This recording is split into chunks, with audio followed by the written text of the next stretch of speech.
Very nice duet for our national anthem tonight, the Scott Community Events Center. And now we're ready for basketball, a girls basketball contest between two GWAC foes, though it will not count in the league standings, as these two teams will play a league game in Colby on February 15th. Let's meet the starters. First for the Colby Lady Eagles, 3-2 on the year, coached by the former Scott City Beaver basketball player himself, Yancey Walker, in his first year on the Colby bench. The Lady Eagles start like this. Running the point, it's Brooklyn Jones, a 5'8 senior. Joining her in the backcourt, Logan Nolan, a 5'3 freshman, and Elizabeth Barton, a 5'4 freshman. Up front, it's Emma Curry at the 4, a 5'10 senior, and Bren Stanley at center, a 5'10 freshman. Jones, Nolan, Barton, Curry, and Stanley for the Lady Eagles in their road black uniforms, orange letters and numbers, and white trim. The Scott City Lady Beavers are 4-1, coached by Amy Felker in her second season on the bench. 10-17 at Scott City, but 251 and 169 lifetime, including the 2016 1A Division II state championship at Dighton. A traditional 2-guard, 2-forward, 1-center lineup for the Beavers tonight. At the point is Erica Felker, the coach's daughter, a 5'5 sophomore. At the 2, Amber Latta, a 5'5 senior. At the 3, Allie Patton, a 5'9 senior. At the 4 is Ella Rumford, a 6'1 senior. And in the middle, Brooke Strine, a 6-foot junior. Felker, Latta, Patton, Rumford, and Strine for the Beavers, who are in home whites, blue letters and numbers, and black trim. Very understated uniforms in truth for Scott City. No trim down the sides, only trim on the waistband, the sleeves, and the cuffs of the shorts, giving them sort of an old school feeling about them.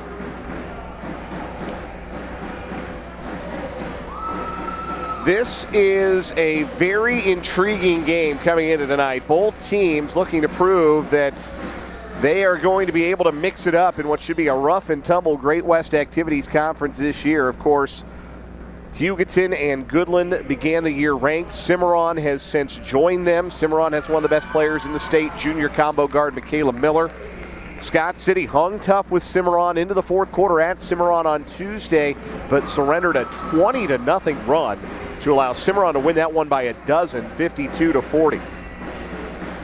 Colby hoping to provide another stern test for Scott City here on their home floor tonight. This is just the second home game of the year. Check that.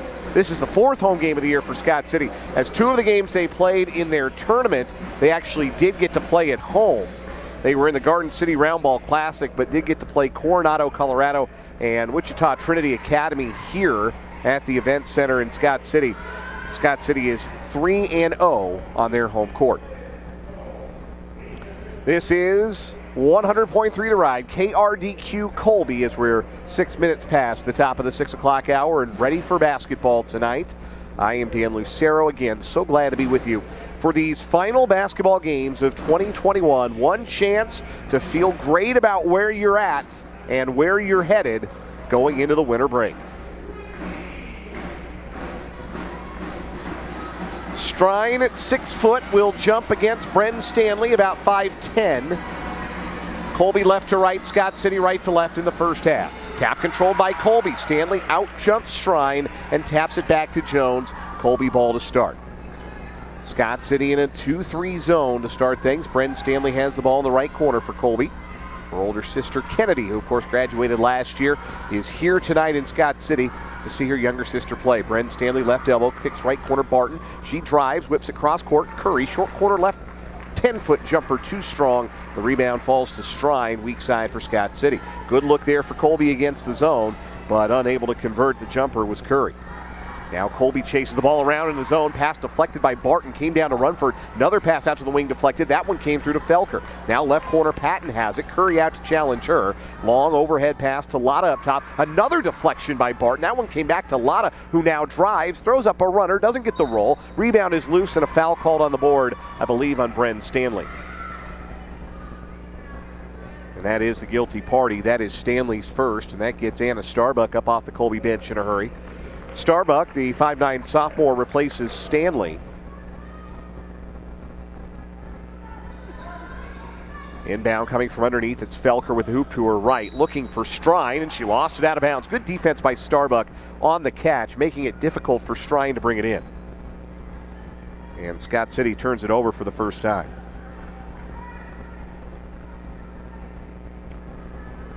Jones crosses the midline. Quick left wing pass to Nolan for Colby. Their second possession of the night. 1 minute into this one, still scoreless. Jones works the dribble right wing up top for Barton. Barton looking to her right, puts it on the deck that direction, lobs for Nolan in the right corner. She feeds into the post, nobody home. Ball comes cross court through to Barton. Then Barton lost the handle, and it's to Felker for Scott City. On the run, a 2-on-1. Patton down the lane on the right. Her layup too strong. The rebound tipped, loose on the floor. Nolan fighting for it with Patton, and it's a jump ball. The arrow favors Scott City.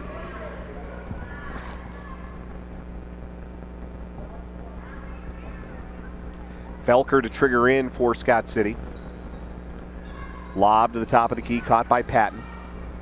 Colby shifts to a man defense with Barton guarding Lotta, who had 26 points against Colby in a loss at the community building last year. Inside, Rumford seals off Curry on the right post and lays it up and in for the first points of the game. A good find by Lotta, and Ella Rumford, who averages 5 points a game, has the first two of this one. 2-0 Beavers. The other way, Brooklyn Jones spinning to her right, down the right lane. No look pass, right corner to an open three for Barton. Too short. And the rebound lost out of bounds by Scott City. Rumford swiped at it but couldn't bring it in. And it trickled out of bounds along the baseline. Jones has the ball from the official. Bounces for Barton, left corner. Bounce pass into the post. Nobody home. Jones had flashed to the high post. Pass went to the low post, and it was easily stolen by Brooke Strine. Colby working the ball around the perimeter. Now driving is Barton, and Barton is stuffed at the rim by Brooke Strine. Rebound the other way for Scott City. Barton with the clean pick again of Lotta. There's Elizabeth Cookies Barton with the steal and the score on the other end to tie the game at 7. She averages 3.5 steals a game, and sometimes it feels like she's getting double that because she is so good with those hands at midcourt. Nearly had another steal of the pass. Lotta caught it, steps in, long two, short. Rebound fought for, jump ball between Strine and Curry. Colby has the arrow.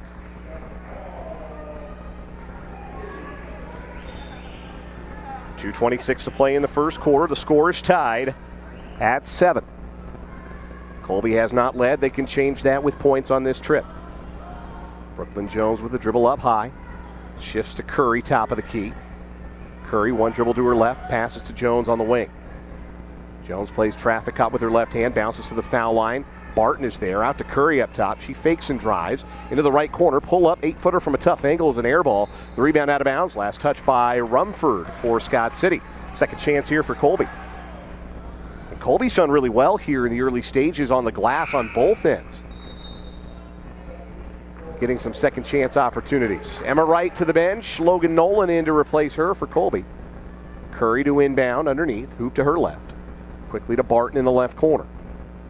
Covered up by Rumford. Out to Jones on the left wing.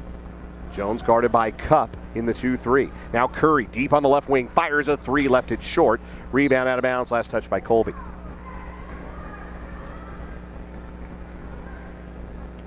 You will get chances to shoot over a 2-3 zone, and Emma Curry is not shy.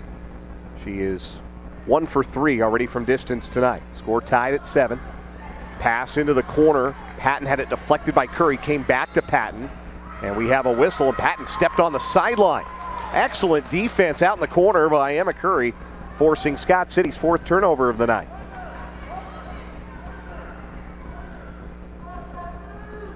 Inbound from Curry to Jones. Jones flips it into the front court for Logan Nolan. High screen from Curry. Nolan bounces to Jones, high right. Jones in the right corner for Barton. Barton tees up a triple. In and out, halfway down, but the iron unkind. Rebound deflected, run down by Lotta, who sprints up the middle of the floor for Scott City. Minute 15 to play in the first quarter. Lotta coast to coast. The right-handed layup rattles out, and Curry has the rebound in traffic and gets fouled.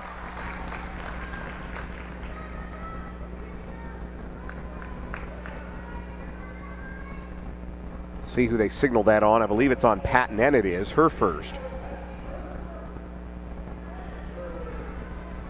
Minute 10 to play in the first quarter. Both teams in a bit of a dry spell. Game tied at 7. Colby has never led, but can change that here. Jones high right against the 2-3. Steps to the wing, no look pass, right corner Barton. She'll try again for 3. And this time, Elizabeth Barton drops it through. 7 first quarter points for Elizabeth Barton, and Colby has scored 7 straight points. All from Barton to take a 10-7 lead. 45 seconds left in the first. Patton, low block, Rumford left side. Lost it, got it back on the wing. Hand off to Strine, 15-foot jumper strong. Rebound to Barton for Colby out on the free throw line. Here come the Lady Eagles into the front court. Nolan slows the tempo. Stops her dribble at the top of the key, hounded by Cup. Able to find Barton 30 feet from the rim. Barton, a dribble drive into the right corner, hand off to Jones. Jones pulls up in the lane, righty runner, left it short. Rebounded by Strine, and she was fouled with 16 seconds left in the quarter. That's on Brooklyn Jones. Maybe a bit of a frustration foul there. Jones, Colby's leading scorer, scoreless thus far. 16 seconds left in the first quarter. Colby with a 10-7 lead, but Scott City a chance to have the last word. Left corner, Patton. Out to the wing for Lotta. Now foul line, Strine just inside the arc. Back to Lotta with 4 seconds. Left corner for Rumford. Rumford just inside the arc. Back to Lotta. Lotta gets it away from 30 feet at the horn and missed it short as time expired. Colby finishes the first quarter with 7 straight points, and they lead Scott City 10-7. Back with the second quarter after this. You're listening to Lady Eagle Basketball on 100.3 The Ride.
Second quarter is underway. Near turnover by Scott City, but they maintain possession along the baseline and work the ball around the perimeter to the left wing. Erica Felker, an open 3, and she connects. Her second made 3 of the first half, and that ties the score at 10 between Colby and Scott City. 20 seconds in to quarter number 2 from the Scott Community Events Center. Dan Lucero back with you.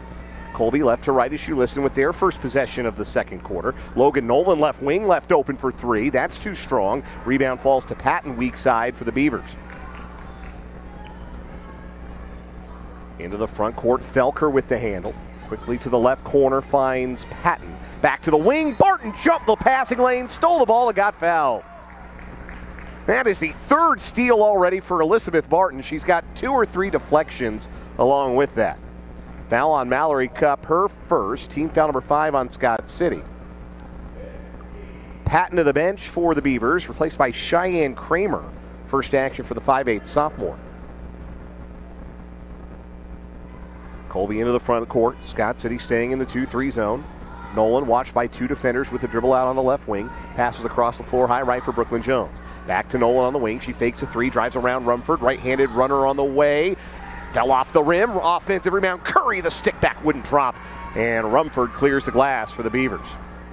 Minute and change into the second quarter. Scott City can regain the lead on this possession. On the drive, Felker goes past Barton, goes past Stanley, missed the layup. Loose ball rebound in the left corner for Kramer for Scott City. She bounces for Rumford on the left wing. Rumford steps inside for a long 2, missed it short. Rebound corralled again by Kramer. Kramer using the pivot foot, gives to Rumford left corner, skip past top of the key cup, quickly to Felker right wing, and Nolan comes out on her to prevent an open 3-point look. Felker instead dribbles to the top of the key, feeds left corner for Kramer, toes on the tape. She hands off deeper in the corner for Rumford. Skip past Cup on the high left. Cross-court pass deflected by Barton. It comes down to Jones. Outlet to Barton. One-on-one with Felker. Head fakes Felker by. Banks it up and in. Elizabeth Barton.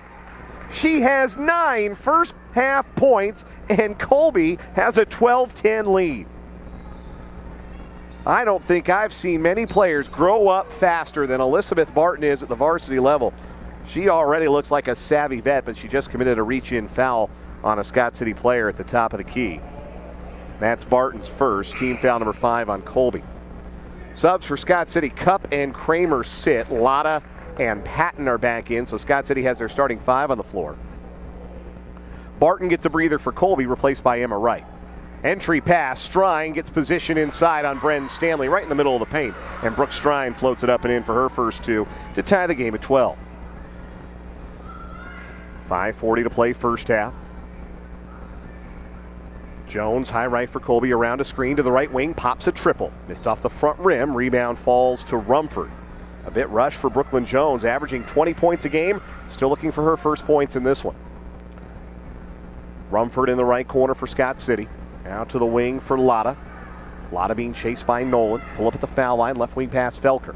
Right on her. Back to Lotta, top of the key with space for 3. Hits. Amber Lotta on the board with a triple. She averages 12 points a game and is a 33% three-point shooter. That 3 makes it 15-12 Scott City. Emma Wright to the top of the key for Colby. Bounce pass to Jones, right wing. In the right corner for Nolan. Back into the corner after a dribble for Jones. Skip pass right up top. Right off a screen. Double team. Bounces through it to Nolan, right wing. Nolan penetrates. Grabbed from behind. Tackled. And it's a reach-in foul called on Amber Lotta. That's her first. Team foul number 6. Lotta was going for the tie-up, but committed a foul instead. And Colby in the bonus for the final 4:40 of the first half. Elizabeth Barton back in for Colby. Brooklyn Jones will get a breather.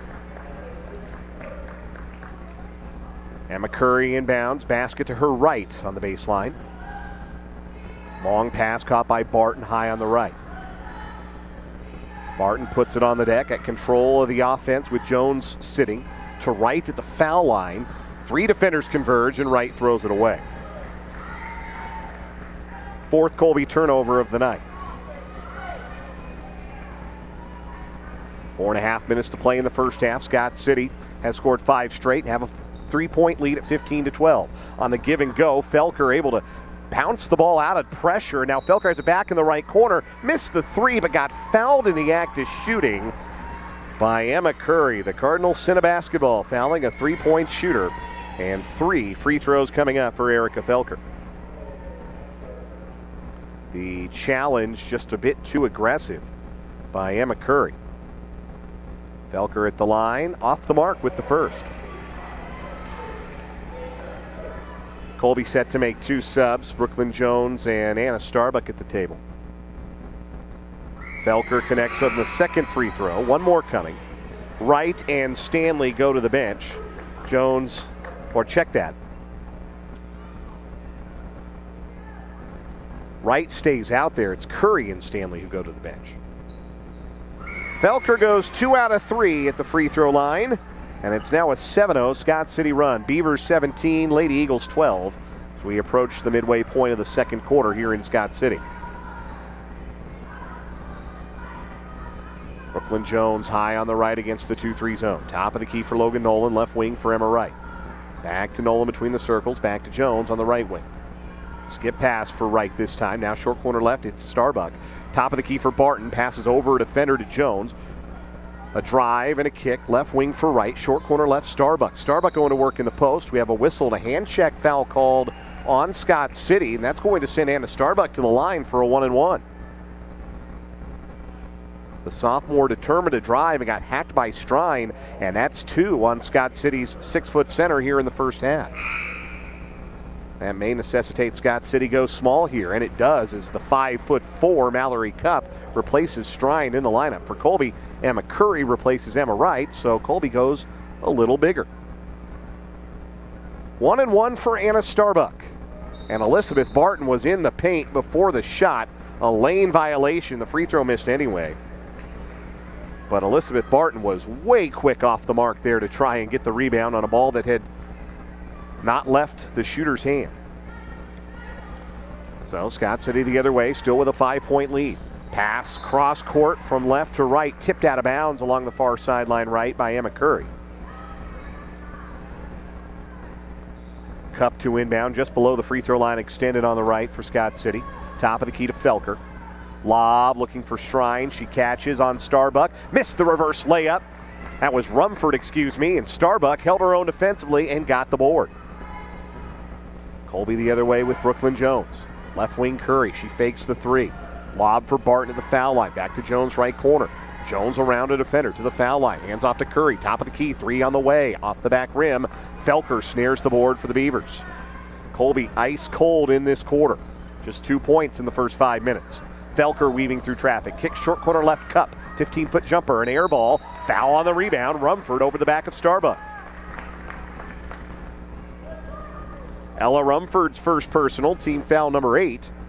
And Anna Starbuck will get another chance at a 1-and-1 here. Starbuck on the season was 0 for 2 from the line coming in. Kind of an unfair 0 for 3 now because it goes in the books as a miss. She did miss the shot, but the distraction of the lane violation. Front end of this 1-and-1 on the way for Anna. Nothing but nylon.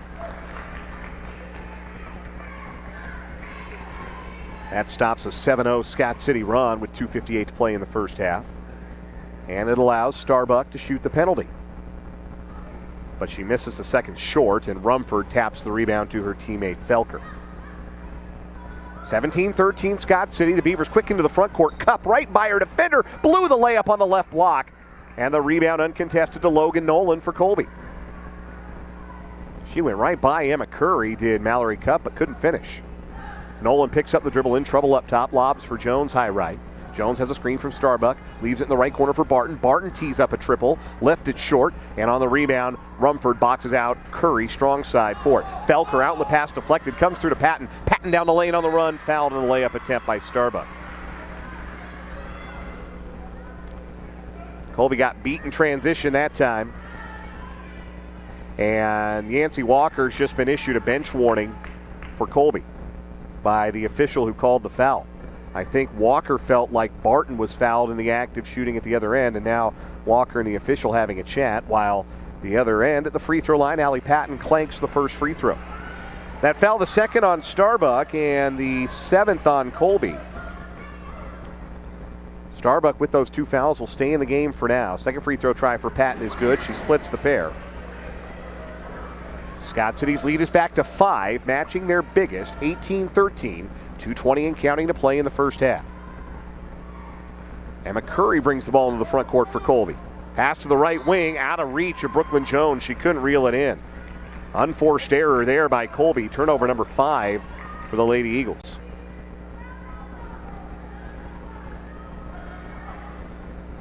Felker into the front court for the Beavers. Angling right, stops on the wing, picks up her dribble. Barton all over her. Pass to Rumford. Handoff to Felker in the give and go. Down the lane, layup blocked by Emma Curry. And Curry has the board. Good help defense by the senior. Colby the other way. Curry with it again, top of the key. Left wing for Nolan. Bounce pass back to Curry, top of the key. Now Jones on the right. Skip past Nolan, left wing. She fakes the three, gives to Curry up top, straight on three on the way. Off the front rim, another board for Rumford for Scott City. Minute 35 to play in the first half. Barton with a steal in the backcourt. Elizabeth Barton lays it up and in. Oh, she is something else on the defensive end. Barton with 11 to lead the way for Colby. They're down just 3, 18-15, and then Scott City throws it away out of bounds on the other end. A pass for Patton in the left corner, too tall and out of bounds. The 7th Beaver turnover.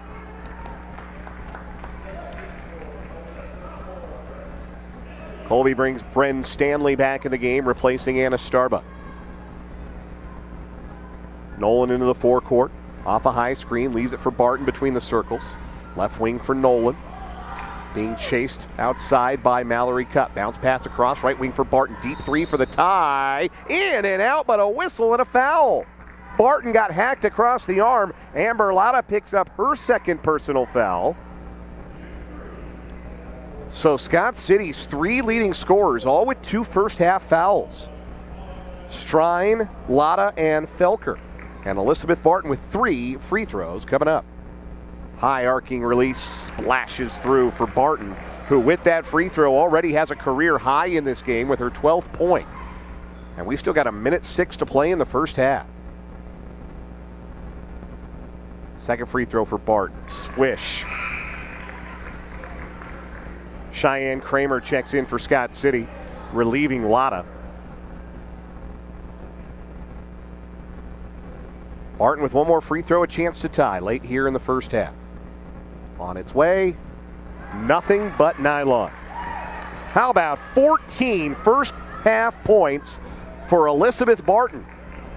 And honors are even at 18 in the final minute of the first half. Felker picks up the dribble out high. Pass to the wing deflected by Curry. Came through to Patton left side. Now Felker on the drive. Pull up, 8-foot jumper from the left angle. Swish. Nobody got a hand in the face of Erica Felker. She's into double figures with 10. Scott City back in the lead, 20-18. 43 seconds to play in the first half as Nolan crosses the divider. Barton top of the key, off the screen, pulls up right elbow, 15-foot jumper on the way. Off the back rim, rebound, volleyballed around, comes down to Felker. Had it poked away by Barton. Felker picked it up off the floor. Scott City on the run. Felker just trying to chase Barton away. Gets the ball to Rumford, top of the key. Now back with Felker, lefty drive, stops in the paint, leans in, throws it off the glass too strong. Rebound to Barton, and Barton is fouled with 17 seconds. And that could be a third on Erica Felker. That's exactly what the call is. 3 fouls on Scott City's sophomore point guard. And that is team foul number 10 as well, so Barton has 2 free throws coming here in the double bonus. First one on the way. That one's short.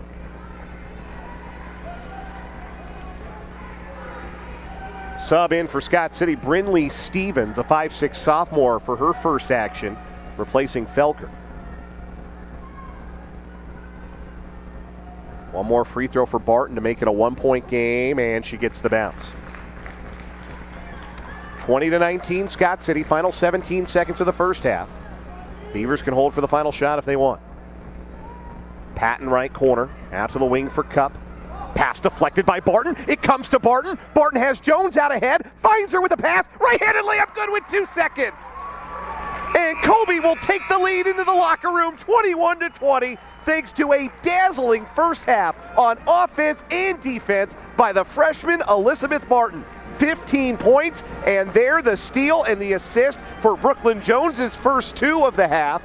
And Colby goes into the locker room up by 1. They close the half on an 8-2 run and lead Scott City 21-20.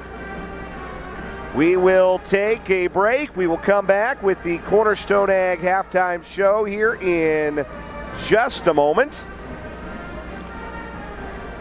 You are listening to the Eagles on radio on 100.3 The Ride.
Halftime from the Scott Community Events Center, and the Colby Lady Eagles enjoy a 1-point lead over the Scott City Beavers, 21-20. Dan Lucero with you on the Cornerstone Ag halftime show. It was a slow start for Colby, to be truthful about it. They fell behind 5-2 and 7-3, but then Elizabeth Barton got going. She scored the next 7 points of the game for Colby, including a three-pointer that gave them their first lead of the contest at 10-7. That would be the score at the end of one quarter of play. The Colby would go ice cold offensively after pushing the lead to 12-10. Scott City went on an 8-1 run and matched their largest lead of the contest at 18-13. Well, enter Barton again. After a hoop by Barton, 3 free throws by Barton after she was fouled in the act of shooting a three, tied the game at 18. Scott City took the lead right back, 20-18 on a hoop by Erica Felker. Then Barton made a free throw on the other end to cut it to 1. And then in the dying seconds of the half, Barton with a steal and an outlet pass to Brooklyn Jones, who finished on the break with 2 seconds left in the half to give Colby their 1-point advantage. We'll have some halftime stats for you when we come back after this break. You're listening to the Cornerstone Ag halftime show. This is Colby Eagle basketball on 100.3 The Ride.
Colby 21, Scott City 20 at the break from the Scott Community Events Center. It's the Cornerstone Ag halftime show.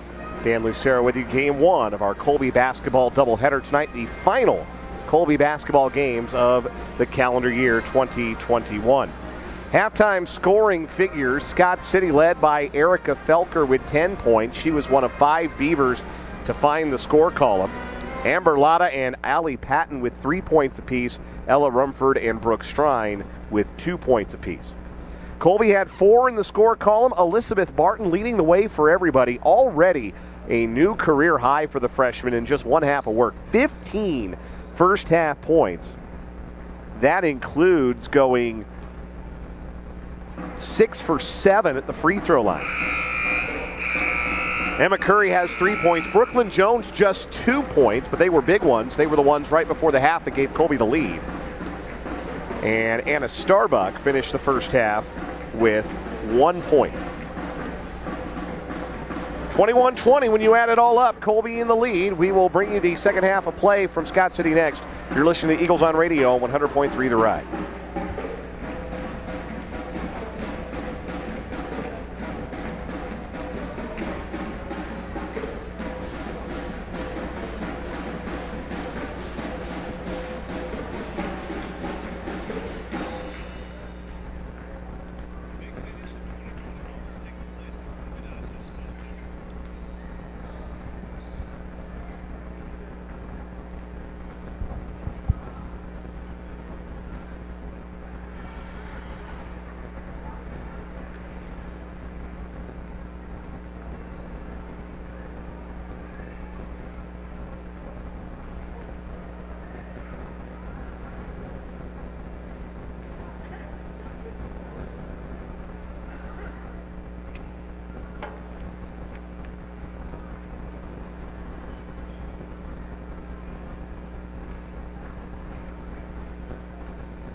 color? No, I'm good.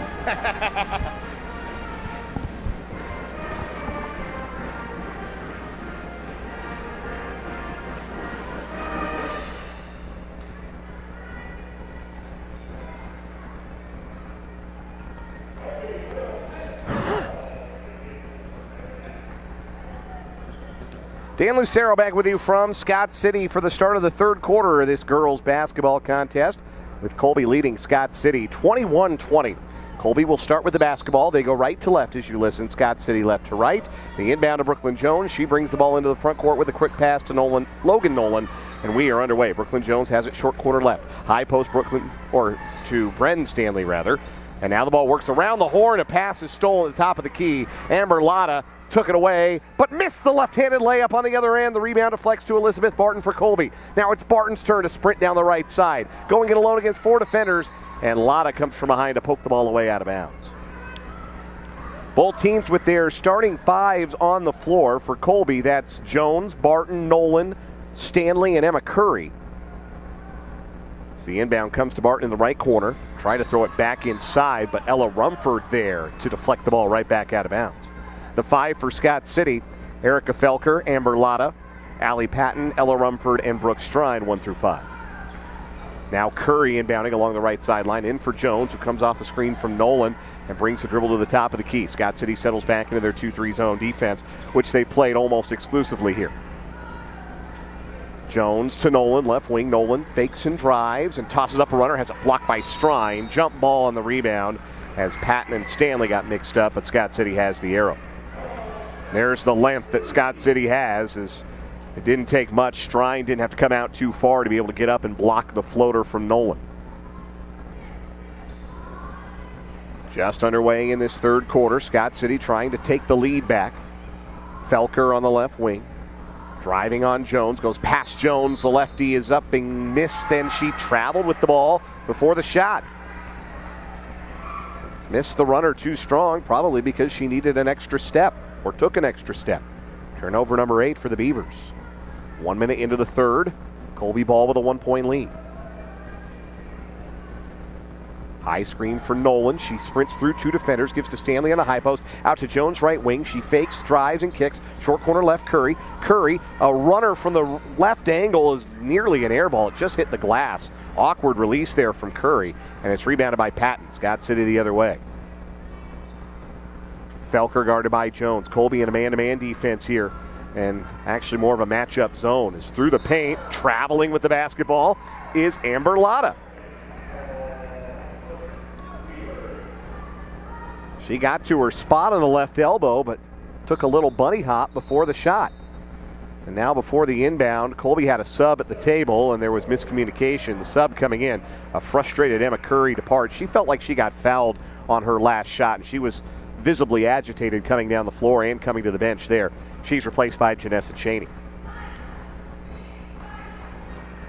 Into the front court, Nolan gives to Jones, right wing. Into the right corner for Barton. The game's hot hand with 15 points. Barton a skip pass to Nolan, top of the circle. Back with Barton between the rings. Off a Cheney screen into the right corner for Jones. Jones free for three. Missed it just a hair strong, and then a foul called on the rebound. Nolan with the body on Rumford. First foul on Logan Nolan. First on either team, just about 2 minutes into the third. Still no scoring in the quarter yet. Still Colby with a 21-20 advantage. On the drive, it's Patton. Goes right by two defenders, but missed an open layup. The rebound to Brooklyn Jones. Colby the other way. That's about the third point-blank layup, unguarded, that Scott City has missed. Jones knifing through the paint. Bounce pass through defenders to Stanley. Stanley is double-teamed on the block and fouled as Patton went for the strip. And they got Strine reaching in. Patton had hands on the ball, but it was Strine who bumped from behind. That's 3 fouls on Brooke Strine. The inbound to Brooklyn Jones from underneath. She whips the pass out to Nolan on the left wing, and Nolan resets the offense. Left wing for Jones. Colby's leading scorer on the year, 20 points a game, just 2 points so far in this one. Barton down the lane. Bounces a pass through to Cheney, back with Stanley short corner right, and Stanley hacked on the pass by Ella Rumford. That's 2 on Rumford and 2 on Scott City in the half. Slow start offensively for both teams in this second half. 21-20 Colby. 5:30 to play in the third.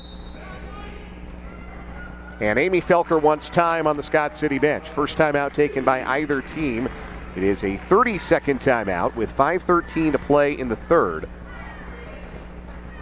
And the score unchanged from when the two teams went into the locker room.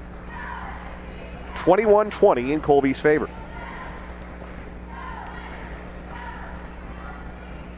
The things to watch right now, I mentioned the foul numbers for Scott City. Erica Felker picked up her third foul late in the first half, so she has 3. And Brooke Strine has 3.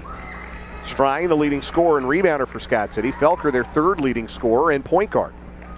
For Colby, the thing to watch is, can they get Brooklyn Jones going? She has just 2 points so far. Season low for her through 5 games is the 4 she had against Liberal. Colby inbounding on the out-of-bounds play into Stanley in the middle of the paint, out to Jones. Extra pass Nolan. Right wing 3 ball on the way. Off the heel, no. The rebound out of bounds. Last touch by Colby. Stanley had a good box out there on Rumford, but couldn't haul it in. So we are now 3 minutes into the third quarter with no change to the scoreboard. Lotta up top, left wing pass for Felker. Short corner left Patton, turnaround jumper gets the bounce, and Scott City regains the lead. First field goal for Allie Patton. She makes the 10-footer off the side of the rim, the square and in. 22-21 Beavers with 4:40 left in the third. Stanley, top of the key for Colby. Uses her dribble, hands off to Jones between the circles. Left wing for Cheney. Cheney, cross-court pass deflected. Nolan comes and gets it near midcourt. Now it's back with Stanley up top. Colby resets. Stanley hands off to Nolan. Nolan a behind-the-back dribble to elude a defender. Right wing pass for Cheney. Skip pass left wing for Barton. A fake and a drive. Barton into the paint. Bounces for Stanley with a seal. The layup missed. May have been partially blocked by Strine, and Strine has the board. Good position by Stanley, but took a little bit too long to get the shot up, and that allowed Strine to recover and block. And the other way, Strine misses a driving layup, or Rumford did rather, and then lost the rebound out of bounds to Colby. Halfway through the third quarter, and Colby yet to score here in the second half. They trail by a point, 22-21. A defensive meat grinder of a game here in Scott City tonight. Janessa Cheney uses her dribble, takes it out high right, and then throws it right to the leaping Amber Lotta, who goes the distance and lays it in with the left hand. Scott City's 2-3, really making it hard for Colby to operate right now. Scott City by 3, 24-21, 3.5 minutes to play in the third. Colby trying to throw long passes over the zone. Now they try to throw it into the zone, nearly stolen. It is stolen by Lotta, and then Lotta and Barton are tangled up. And Barton is going to be called for a reach-in, I believe. She is. That's her second. Team foul number 1 on Colby.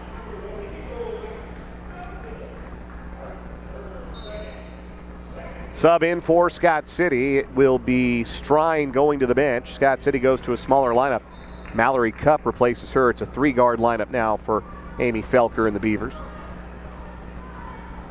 Colby stays in the matchup zone. Lotta to the foul line, stops, lob inside, Rumford with position, lays it in. 6-0 run now for Scott City. And a 5-point lead matching their biggest, 26-21. Yancey Walker beckons Logan Nolan close and calls a timeout. It's a 30-second timeout for Colby. Comes with 2:59 to play in the third. And Scott City has scored the first 6 points and the only 6 points of this third quarter to take a 26-21 lead. And Colby has had stretches like this, dry spells, in just about every game they played this year. They had a long one late in the first half against Holcomb that allowed Holcomb to take a 5-point lead into the locker room on Tuesday night at the home opener for Colby at the Colby Event Center. But when that happened, Colby had a whole half to recover, which they did, winning eventually by 6. Colby inbounding in front of their own bench. Curry flings it in for Stanley as Curry checked back in at the whistle. Logan Nolan with the dribble out top. Right wing pass for Brooklyn Jones. Jones one dribble back to Nolan. Left side Curry. Curry, skip pass for a leaping Jones. Jones fouled on the catch. That's 4 on Felker. Felker just got into Jones with the body and knew it right away as soon as she heard the whistle go. Erica Felker, who is the leader for Scott City tonight with 10 points, goes to the bench with those 4 fouls, replaced by Brooke Strine. So back to the big lineup here for Scott City. Inbound comes to the top of the key for Brooklyn Jones. She flips to Barton between the rings, near midcourt circle. Barton fakes left, passes right to Curry. Now Jones on the high post. Back out to Barton up top. Barton on the drive, travel. Turnover number 7 for Colby, and they are 5.5 minutes scoreless here to start this third quarter. Scott City ball trying to take their largest lead of the contest. Patton cross court, and she is fouled on the catch by Logan Nolan. Nolan got into her space before she caught the ball and was lucky she didn't get caught with an elbow as Patton brought the ball from left to right on the catch. Second foul on Nolan, third foul on Colby. Patton inbounding, finds Cup. She bounces across left side for Lotta. Back across to the right for Patton, those two playing catch. Lotta for Rumford, short corner right. Back out to the right wing, Lotta with space for 3. Missed it short, foul on the rebound called on Brooke Strine. That would be Strine's 4th. Or check that, they got 33 and not 3. That's my mistake. 33, Patton, her second foul. Team foul number 4 on Scott City. Sub coming for the Beavers. Cheyenne Kramer at the table. And she will replace Strine. 2:08 to play in the third. Colby scoreless yet in this second half, down 26-21 after leading by 1 at the half. Jones with 2 defenders watching at the top of the 2-3. Swings it left side for Logan Nolan. Back to Jones on the wing. Jones back to Nolan on the drive and kick. Left corner 3 on the way for Logan. Missed off the back rim. Rebound juggled underneath. Jones had it and got fouled.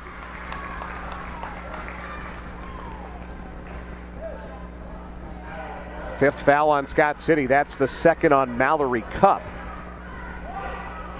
And without Strine, the 6-footer, Scott City just doesn't have as much height and muscle on the glass. Inbound is a lob from underneath all the way out top for Brooklyn Jones. Jones has a high screen. Steps to the left wing. Fires up a 3-pointer. Off the mark, short. Bren Stanley the board. Back to Jones. Reloads from 3. It hits! If at first you don't succeed, Brooklyn Jones drops a triple. She's got 5. Colby back within 2. They finally get a bucket with a minute and a half to play in the third quarter.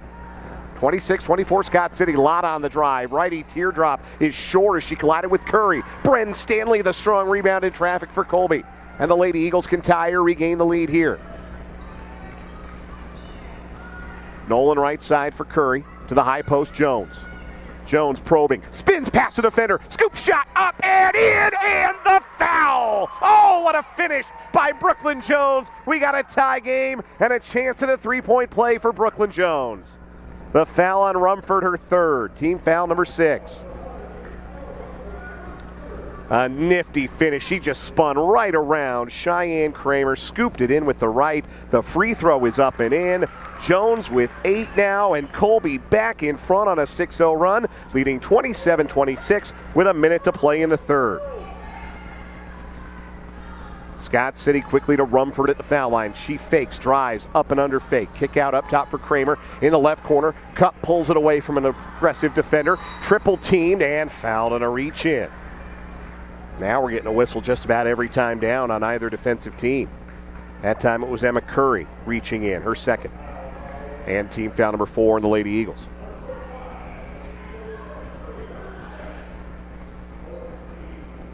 Lotta with the hoop to her left. Swings it in for Kramer, short corner right, out to the wing for Patton, feeding the cutter down the lane, Cup, and she lays it in. Very well executed baseline out of bounds there by Scott City. Mallory Cup's first 2 gives the Beavers the lead back, 28-27. Final 30 seconds of the third. Nolan chased out to midcourt. Stanley comes to set a screen. Nolan takes the dribble left, bounces to Barton on the wing. Barton all the way around, leaves it for Jones at the Beaver logo. Under 20 seconds to play in the third. Jones on the attack, off a screen, weaving through traffic. Tough angle, runner in the middle of the lane is up and in. Jones into double figures with 10. She's got all 8. Colby points in the quarter. 29-28 Colby. Down to 3 seconds. Down to 2. Up top Lotta. 35-foot heave beats the buzzer and misses wide left. So after all that, the ice-cold start to the quarter for Colby. They didn't score for the first 6 minutes and 30 seconds. And then Brooklyn Jones goes on a personal 8-2 run to close the quarter. And after 3, it's Colby 29, Scott City 28. You're listening to the Eagles on radio on 100.3 The Ride, KRDQ Colby.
Quick start to the fourth quarter. Colby ball right to left with a 29-28 lead over Scott City. Dan Lucero back with you on coverage of the Eagles on radio, 100.3 The Ride. Emma Curry, right wing 3 on the way is short.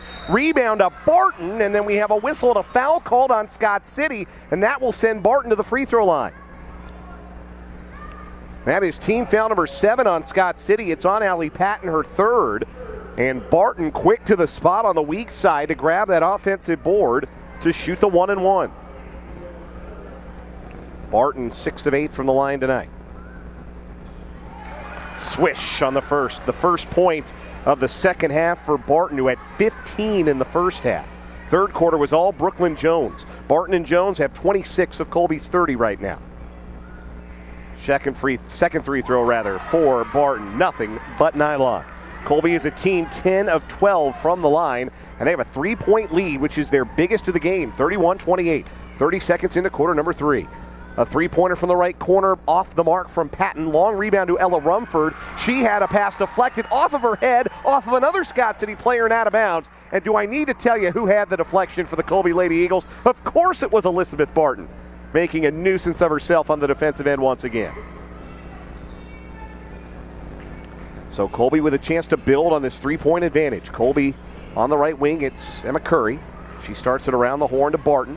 Skip pass back to Curry, right wing. Curry drives the baseline. Pull up, 5-footer, too strong. Offensive rebound, Bren Stanley. Out to Barton. She fakes a 3. Steps in for the long 2 from the left baseline. That's an air ball. And the rebound gathered by Lotta in traffic for Scott City. 2 good looks, but nothing to show for it. Lotta behind the back dribble to elude Barton. Drives and kicks, short corner left. Cut from 15, an air ball. The rebound out of bounds. Last touch by Stanley for Colby. Second chance opportunity here for the Beavers. 6:51 to go in regulation. Lotta with the basket to her right, inbounding. Feeds the cutter down the lane at Strine. She banks it in from the right angle. The 6-footer Brooke Strine going up and over the smaller Colby defenders to make it a 1-point game. 31-30 Lady Eagles. Barton around a defender to Nolan between the circles. The 2 top of the key defenders in the 2-3 for Scott City are really extended out high. And now Cup picks up Nolan defensively. It's a loose ball after the near steal, and diving on the ball is Cup, and a timeout is called by Scott City. And this is a full timeout taken by Amy Felker, so we'll take a 1-minute break. Scott City a chance to regain the lead with 6:21 to play in the fourth quarter. Colby 31, Scott City 30. You're listening to Lady Eagle basketball on 100.3 The Ride.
Scott City with the ball after the Colby turnover out of the timeout.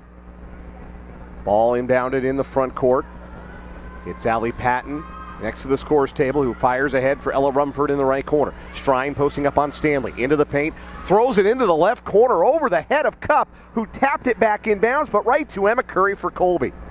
A wild pass by Brooke Strine, and Colby takes advantage. That's the 11th turnover of the night for Scott City. Colby ball with a 31-30 lead. Brooklyn Jones on the high post. Into the paint she goes. Leaning into two defenders. Collided, no whistle, and a block by Strine. 3-on-3 the other way. Lotta down the lane on the right. Right-handed layup from a tough angle, no. And an offensive foul called on Amber Lotta, colliding with Emma Curry. That's Lotta's third, team foul number 8. And with 5:51 left in the fourth, Colby has the ball back. Sub for Scott City, Erica Felker checking into the game. With 4 fouls, the sophomore point guard replaces Mallory Cup. Felker has 10 points but hasn't scored in the second half. Two teams are dead even, 10 apiece in the point department in this second half so far. Logan Nolan, right wing for Elizabeth Barton. Taking the dribble into the corner, right into Rumford. Rumford lost it, and it's out of bounds. Rumford nearly had the steal. So Colby maintains possession deep in the right corner. Emma Curry coming to inbound. Curry finds Barton on the wing right. Had it poked away, but Curry there for the loose ball. Now in the hands of Brooklyn Jones. And when it's with Jones, Scott City sags back into a 2-3. High screen coming from Stanley. Jones eludes one defender with the dribble. Angles left, out on the wing, crossover, into the paint, no look pass, right wing, wide open three, Barton on the way. In and out, Stanley rebounds, put back good! Big second chance bucket for Bryn Stanley, her first hoop of the night. 33-30 Colby with 5:06 left. Hesitation dribble, and it's a carry called on Amber Lotta. She had the ball pinned on her hip. Sub for the Lady Beavers. And it's Lotta going to the bench, replaced by Mallory Cup.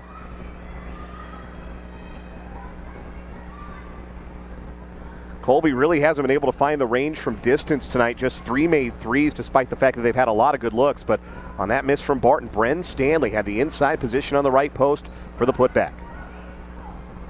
Brooklyn Jones with the handle, being chased by Felker, and a timeout called by Yancey Walker on the Colby sideline. This is a 30-second timeout. We'll keep it here. 4:50 to play in regulation. And Yancey Walker has used both of his 30s. Colby with a 33-30 edge, matching their largest lead of the contest. We played this entire game in an 8-point window. Largest lead for Scott City was 5. They led by 5 in the first quarter, led by 5 in the second quarter, led by 5 in the third quarter before Brooklyn Jones got rolling for Colby. Their leading scorer at 20 points a game had just 2 points in the first half, then scored all 8 Colby points in the third quarter to give them a 1-point lead going into this final frame, and they've stretched it to 3. The inbound to Jones after the timeout.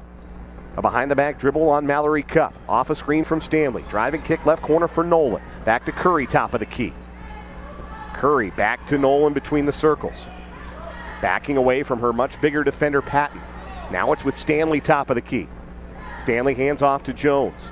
Jones being chased by 2 defenders. Gets around them both. Dumps it down low. Stanley not looking for it. The pass out of bounds. Great idea by Brooklyn Jones. Great vision by the senior point guard, but the freshman Stanley thought the shot was going up because she had inside position as she'd caught the lob.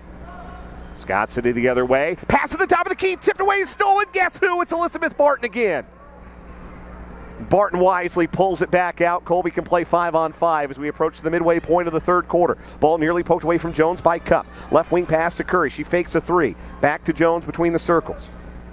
Back to Curry on the left wing. Double team to Stanley in the left corner, short. She dribbles it back out to the wing and hands off to Curry. Bounce pass to the top of the key. Nolan in some space, catches 25 feet out. Hands off to Brooklyn Jones. Colby resets. Cup guarding Jones near midcourt. Crossover left to right. No look pass on the right corner. Nolan for a 3. Doesn't get the roll. Rebounded by Patton for Scott City with 3:37 left. Beavers in a hurry into the front court. It's Felker.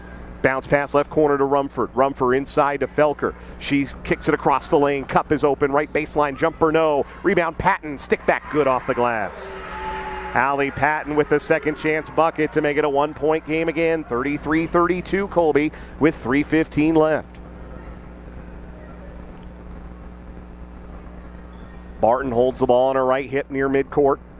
Waiting for a defender to come out and challenge. It's Cup. One dribble and a bounce pass to Jones at the foul line. Jones double team. Lost the dribble. And we have a whistle. Yancey Walker bails out the possession. Jones had clear possession on the floor, and Walker calls a timeout on the Colby bench. It's a full timeout with 2:59 to play. Colby 33, Scott City 32. You're listening to the Eagles on radio, 100.3 The Ride.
Colby ball out of the timeout with a 33-32 lead and 2:59 to play in regulation here at the Scott Community Events Center.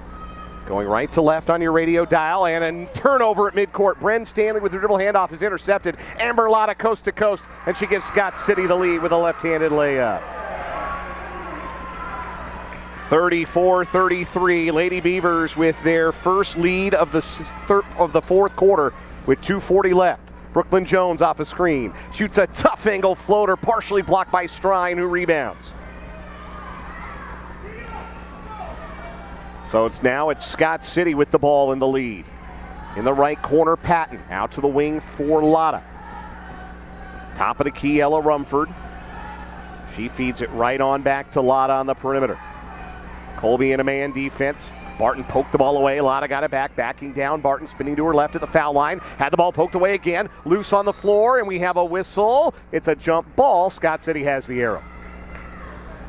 2:07 left. The arrow changes. Colby will get the next jump ball.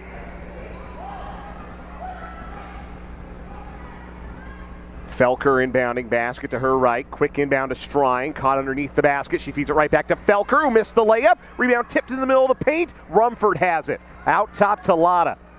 Another chance here for Scott City with under 2 minutes to play. They lead Colby 34-33.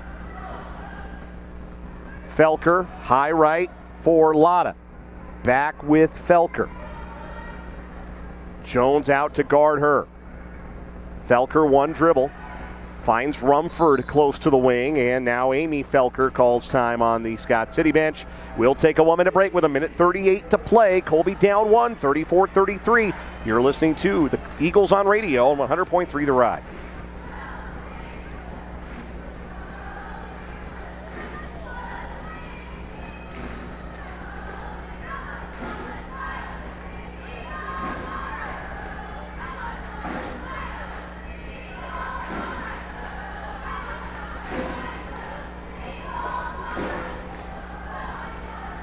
Travis?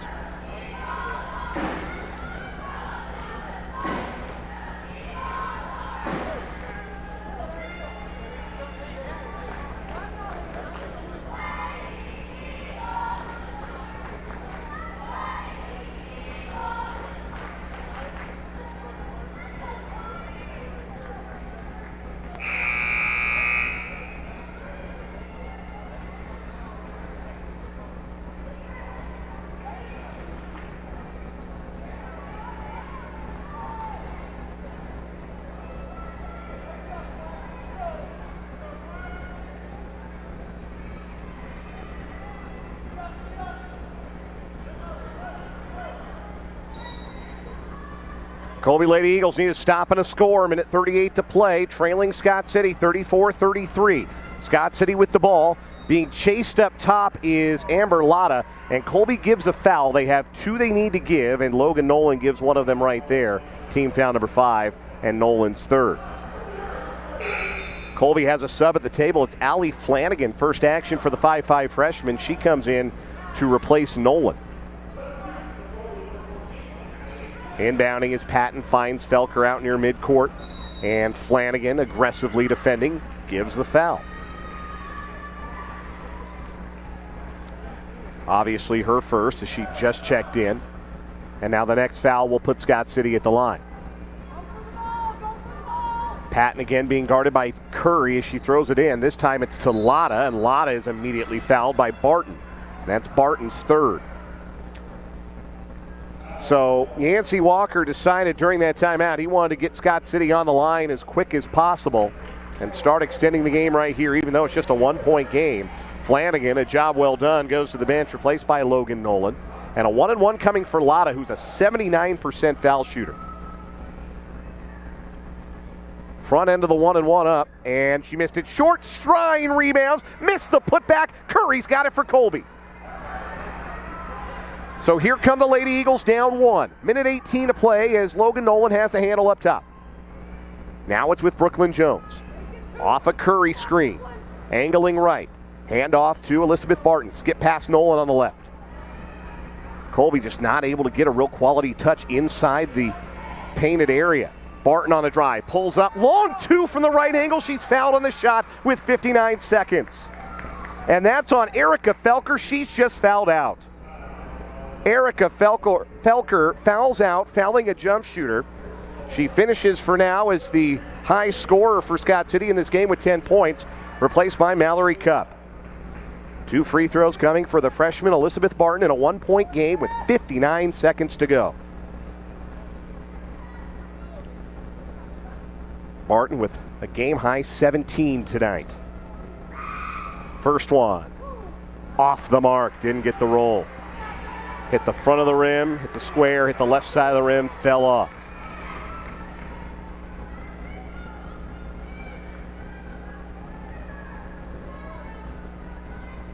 One more for Elizabeth. Airballed it. And possession goes to Scott City. Well, free throws in practice are one thing, and free throws in the first and second quarters are still another, but free throws under pressure are a whole different animal. And that's a different experience than Elizabeth Barton has ever had, and she'll surely learn from that. Flanagan just checked in for Barton. Pressure in the backcourt, and Lotta is fouled again by Flanagan with 55 seconds left. Lotta, a senior, missed the front end of a 1-and-1 her last time to the line. She gets another chance here as Flanagan earns her second foul, team foul number 8.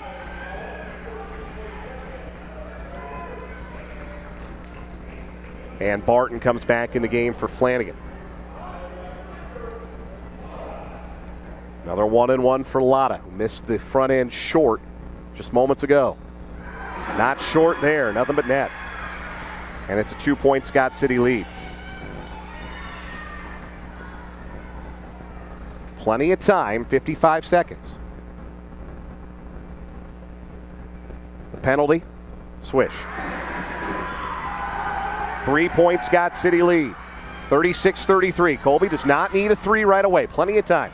Under 50 seconds now. Brooklyn Jones off the screen. Top of the key. Chased by 2 defenders. Lob deflected. Loose on the floor. Lotta with the steal. Ahead to Cupp. Cupp running away from everyone. And Cupp is fouled on the layup by Brooklyn Jones with 39 seconds. A costly turnover on the wing by Jones. And then Jones got enough of the ball so that despite the fact that Cupp took a hard foul, it was not ruled intentional by the official.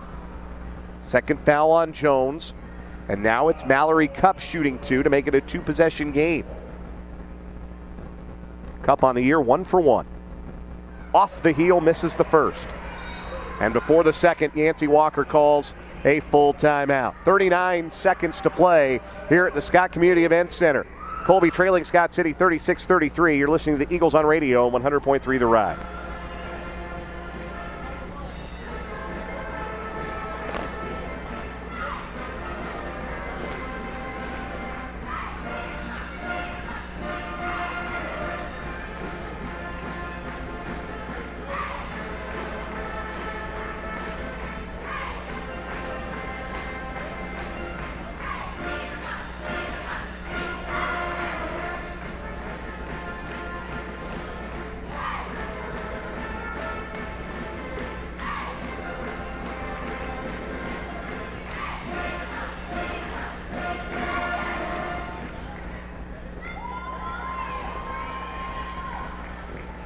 It was Colby who led for most of this fourth quarter, but Scott City is on a 6-0 run to take a 36-33 lead with 39 seconds left. Mallory Cup has one more free throw coming to try and make it a 4-point Beaver advantage.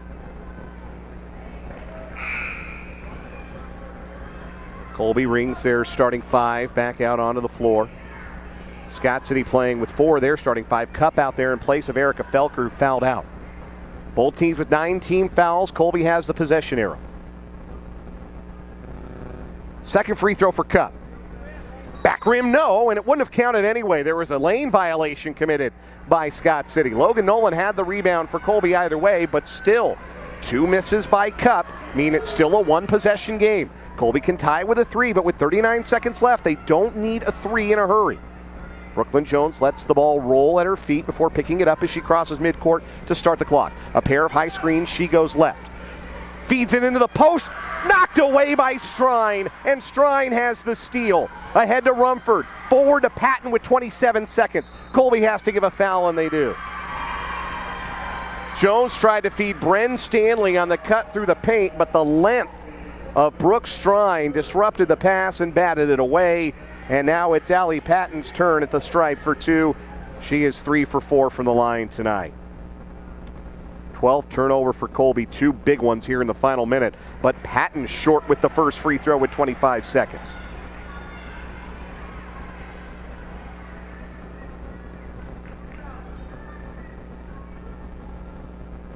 The big one from Patton, that one hits and makes it a 4-point game.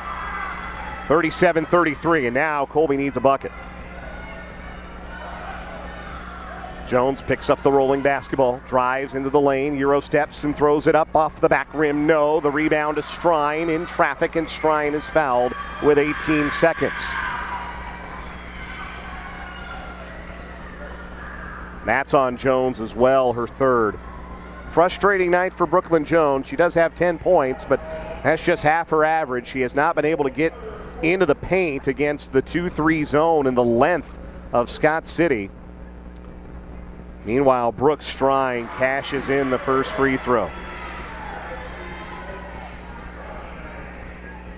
Strine, just a 60% foul shooter, didn't look it there with 18 seconds left. Scott City now has matched their largest lead of the game, and now they have their largest lead of the game. 9 straight Scott City points here down the stretch. Colby hustles into the front court. They need a hoop. And Jones is fouled. Scott City doesn't want to let Colby shoot a 3 and have the deficit, make it a one-possession game. So Mallory Cup gives a foul, her third. That's going to put Brooklyn Jones at the free throw line for a double bonus with 13 seconds.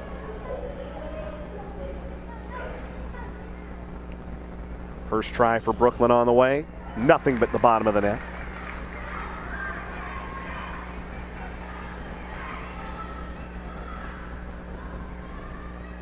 Janessa Chaney coming to the table for Colby.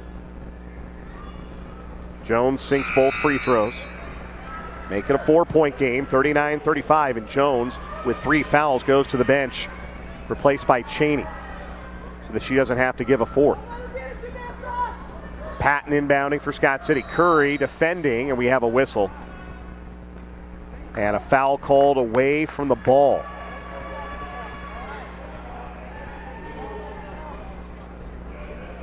They called it on Chaney, her second. And she held Amber Lotta. So Lotta's going to the line with 13.3 to play. Scott City 10 of 16 at the free throw line, 5 of 9 here in the fourth quarter. Lotta's first curls out. Chaney out, Brooklyn Jones back in for Colby. Colby has a timeout left, and they do have the possession arrow. Whatever happens here, they got to go quick and score quick and stop the clock. Second free throw rolls in for Lotta. She's into double figures with 10, 40-35 Scott City. Brooklyn Jones in a hurry up the floor. Off a screen, step back 3 from the right wing on the way. Hits, and Colby calls time with 7 seconds left. Brooklyn Jones cashes in the triple from the right wing to make it a 2-point game. Sometimes when you're having an off night, it pays to just not think and just shoot.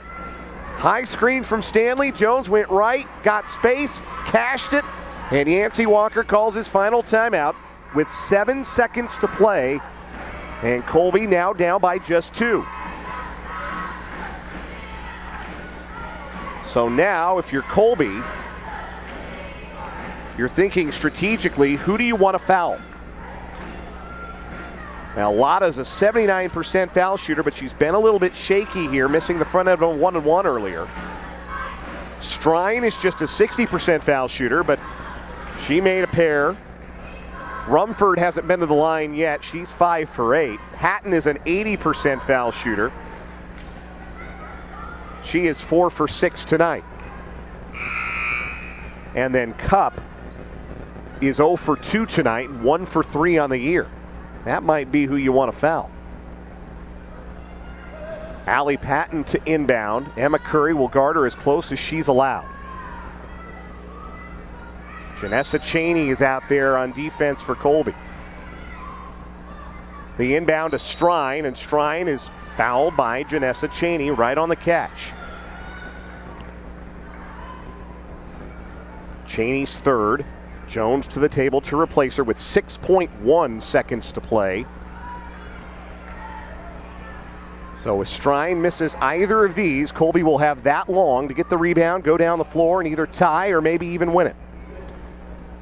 First free throw for Brooke Strine, nothing but net. That makes it a 3-point game, and another sub coming in for Colby. It's Anna Starbuck in, replacing Bren Stanley. Strine can slam the door shut here with his second free throw. It's up. It's good. Inbound hits Brooklyn Jones, so she has to pick it up in the backcourt with 4, with 3. Deep 3 on the right wing for Jones is off the mark, and that's the ball game. This will feel like one that got away for the Colby Lady Eagles. They had a 3-point lead in the fourth quarter. They had their chances, but it is Scott City who does just enough down the stretch at the free throw line and holds off the Lady Eagles. We thought it would be a good one. We thought it would be close. It was exactly that, but in the end, it is Scott City who wins on their home floor tonight, snapping a 2-game losing streak against the Lady Eagles. Your final score, Scott City 42 and Colby 38. We're back with the Farmers and Merchants Bank postgame show after this. You've been listening to the Eagles on radio on 100.3 The Ride.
great job. Hey, thank you. We listened to you quite a bit. I appreciate that. Thank you for saying that.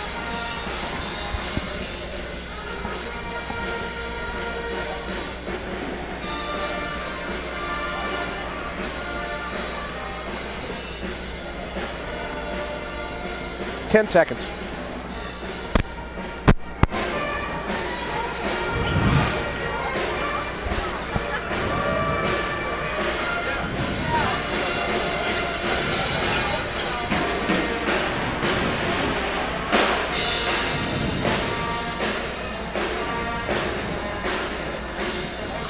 Welcome back into the Farmers and Merchants Bank postgame show. The Colby Lady Eagles fall tonight at Scott City, 42-38, snapping their two-game winning streak and sending them into the winter break with a 3-3 overall record. Scott City goes to 5-1 with the win. Dan Lucero here with you, joined by the head coach of the Colby Lady Eagles, Yancey Walker. And Yancey, that was a game you had every opportunity, it felt like, there to win in the fourth quarter. What did Scott City do, or maybe what did your girls not execute? I told our girls it was my fault.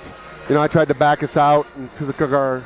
That got us out of every flow that we were doing. So I told them it was my fault we lost. So it wasn't what they did. It was what we did, or what I did. And so, you know, when it goes well, it feels good. When it doesn't, it feels horrible. So, what was the flow? What was the thing that was working for you that you did well? We were just, you know, moving the ball a little bit, and then I slowed us down. And, you know, just we have to be a little bit more aggressive as far as that works for us better than trying to be slow or whatever else. So, you know, just didn't get it done. You've talked about being a hard team to play against. You want to be a team that nobody likes to play against. That starts with defensive effort. And right now, I can't imagine it's a lot of fun for opposing point guards to play against Elizabeth Barton defensively. Yeah. What does she do well on that end? She just has good timing, you know. She just has God's gift to get her hand on the ball. So, you know, but I mean, they all play pretty well. You know, we didn't have any uncontested looks or anything like that, really. You know, we rebounded pretty well. I mean, you know, she does a good job, and you know, we have a lot of people that do a good job on the ball. So, but she gets most of it all the time. You know, just because she's out front and center when we start our defense. Thanks for taking the time, Coach. Hey, I appreciate it. Yep. No Sorry problem. I wasn't more entertaining. Hey, you know what? It was a close one towards the end, but unfortunately, a Lady Eagle defeat tonight, 42-38, at the hands of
Welcome back to the Scott Community Events Center in Scott City for the 2021 finale of Colby Eagle basketball. It's time for Game 2 of our Colby basketball doubleheader, the boys contest tonight between the Colby Eagles, who are 1-4, and the Scott City Beavers, who are 2-3. Dan Lucero back with you from the Events Center in Scott City, and we should have a good one on our hands here between these two teams, both of whom could use a victory for some good vibes and some good feelings heading into the holiday break.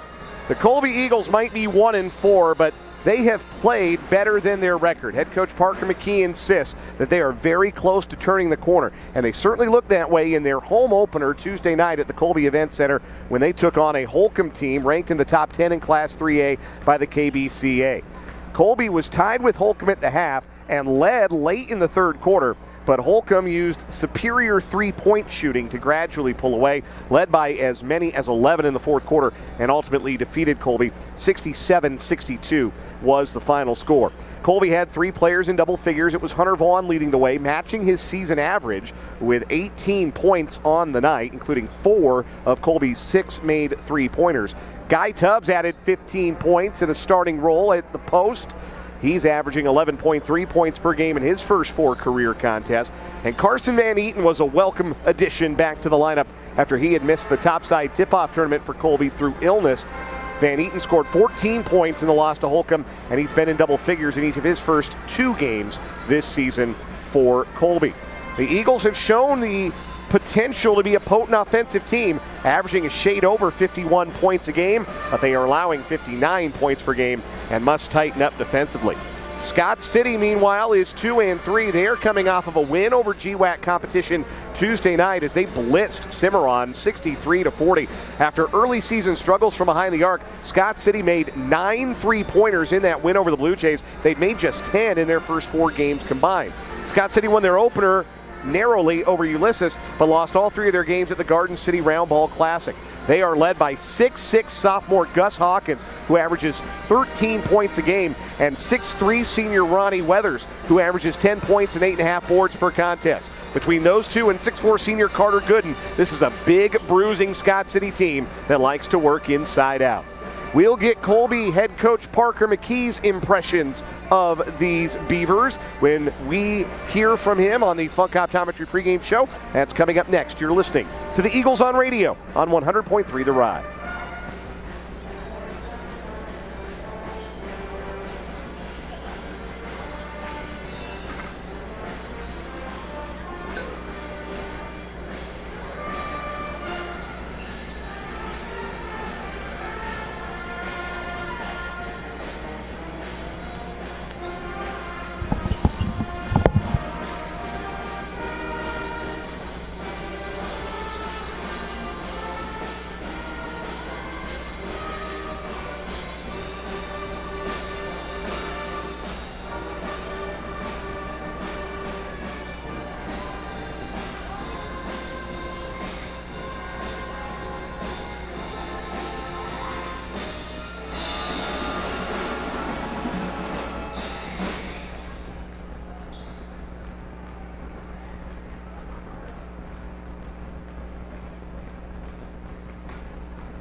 That went out over video, didn't it? So did that, didn't it?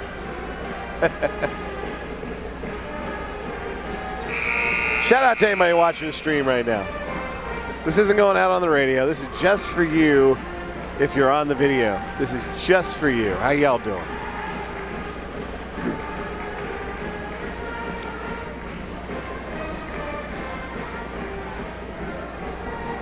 I'll be back talking on the radio in 1 minute.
Time to meet the starting lineups for tonight's boys basketball contest between the Colby Eagles and the Scott City Beavers from the Scott Community Events Center. We'll start by meeting the visiting Eagles. They are 1-4 on the year. Their head coach in his third season is Parker McKee.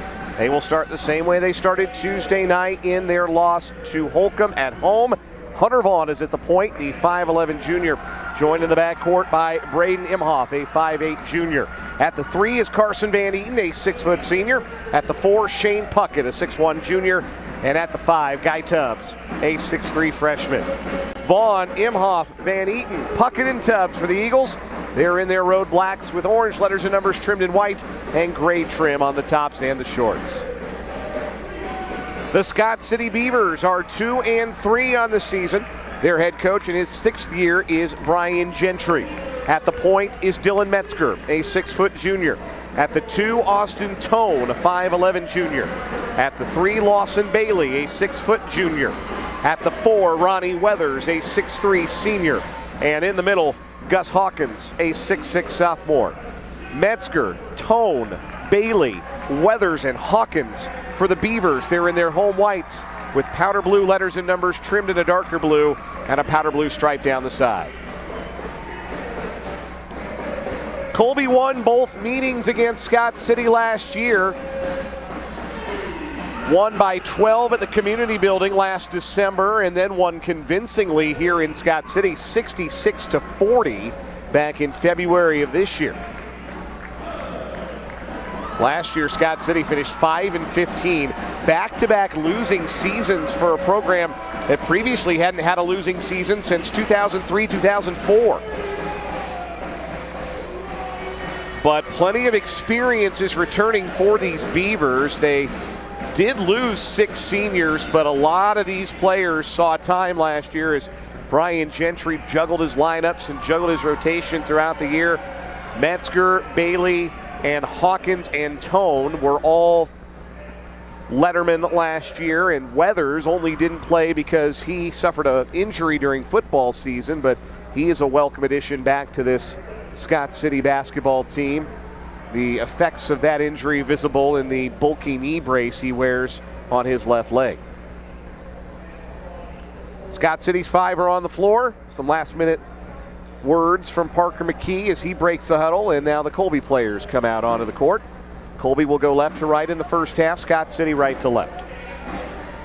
Tubbs at 6'3" to jump against Hawkins at 6'6". Ball's in the air, and the tap controlled by Colby as Carson Van Eaton went and grabbed it at the midcourt stripe. And the Eagles set up against man-to-man defense from Scott City. Lawson Bailey guarding Hunter Vaughn out on the left wing. Hand off to Shane Puckett, across to Imhoff, around the horn to Van Eaton, to the cutting Puckett, low block right. Dribbles out of trouble and then got caught in between two minds of passing and continuing to dribble and commits a turnover. Double dribble called on Shane Puckett. Colby coughs it up on their first possession. Some full court pressure from the Eagles. Bailey in the backcourt, guarded by Imhoff. Passes ahead to Weathers high left. Now back in the hands of Bailey. And Colby settles back into their 2-3 zone. Extension on that zone from Imhoff and Vaughn at the top of it. Bailey left side across for Tone, almost over his head. He had to extend to grab it, nearly fumbled it away on the dribble. Starts it back around the horn, left wing now for Metzger. Back to Tone, top of the arc, right corner to Bailey. To the cutter, Weathers, down low right, up and under fake, and we got a whistle. And 3 seconds in the key called on Gus Hawkins of Scott City. So both teams turn it over on their first possessions of the night. No score, 50 seconds in. Vaughn into the front court, spinning to his right, bounce pass through the lane, looking for Imhoff, and he's tackled to the deck by Austin Tone. A foul call. First on Tone, first on either team. Vaughn triggering for Colby, finds Tubbs, right corner. Back into the low block for Vaughn. Double team, kicks out to Tubbs. Now Vaughn has it back right wing. He fakes a three and traveled with the basketball.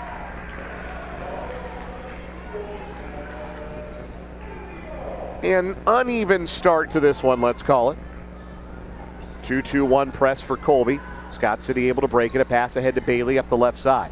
Bailey drives the left baseline. Cut off by Puckett. Picks up his dribble short corner. Lobs it out to the right wing for Metzger. Metzger tees up a deep three. Off the mark. Offensive rebound to Hawkins. The putback no. Hawkins a third chance and he scores.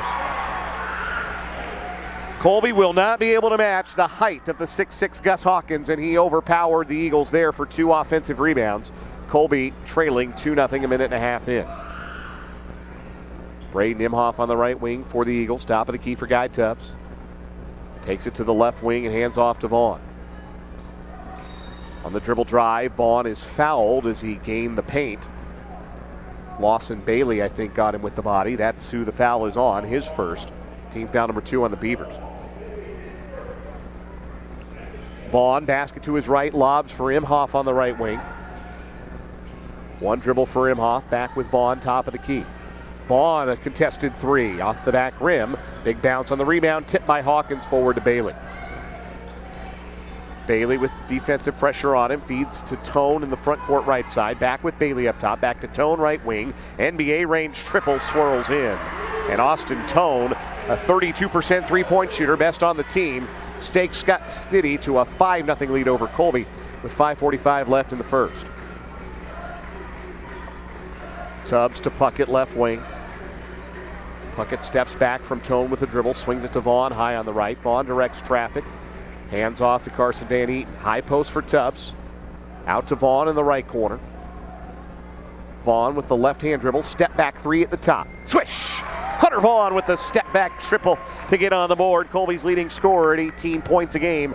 Hits his 13th three of the season. Colby down 5-3, 5:15 left in the first.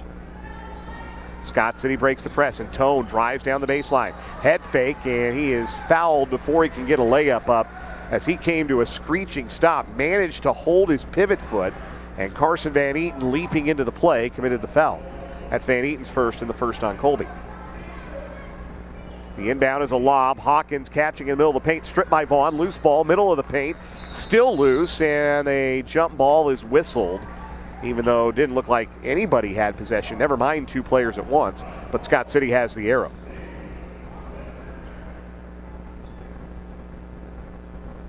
Now Hawkins will inbound quickly to Bailey in the right corner, out top for Tone. Back inside for Hawkins, middle of the paint, 5-foot jumper, short. Rebound to Guy Tubbs for Colby. Well contested, that's all you can do when a player 3 inches taller than any Colby player has a look from that close. Tubbs at the foul line for Colby.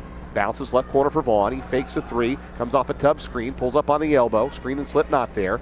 Instead, it's Imhoff. Imhoff driving, spinning in the left angle, just outside the paint. He steers it back to the right wing for Puckett. Colby resets the offense. Vaughn spinning, lost the ball, got it back out near midcourt, angles back to the right wing.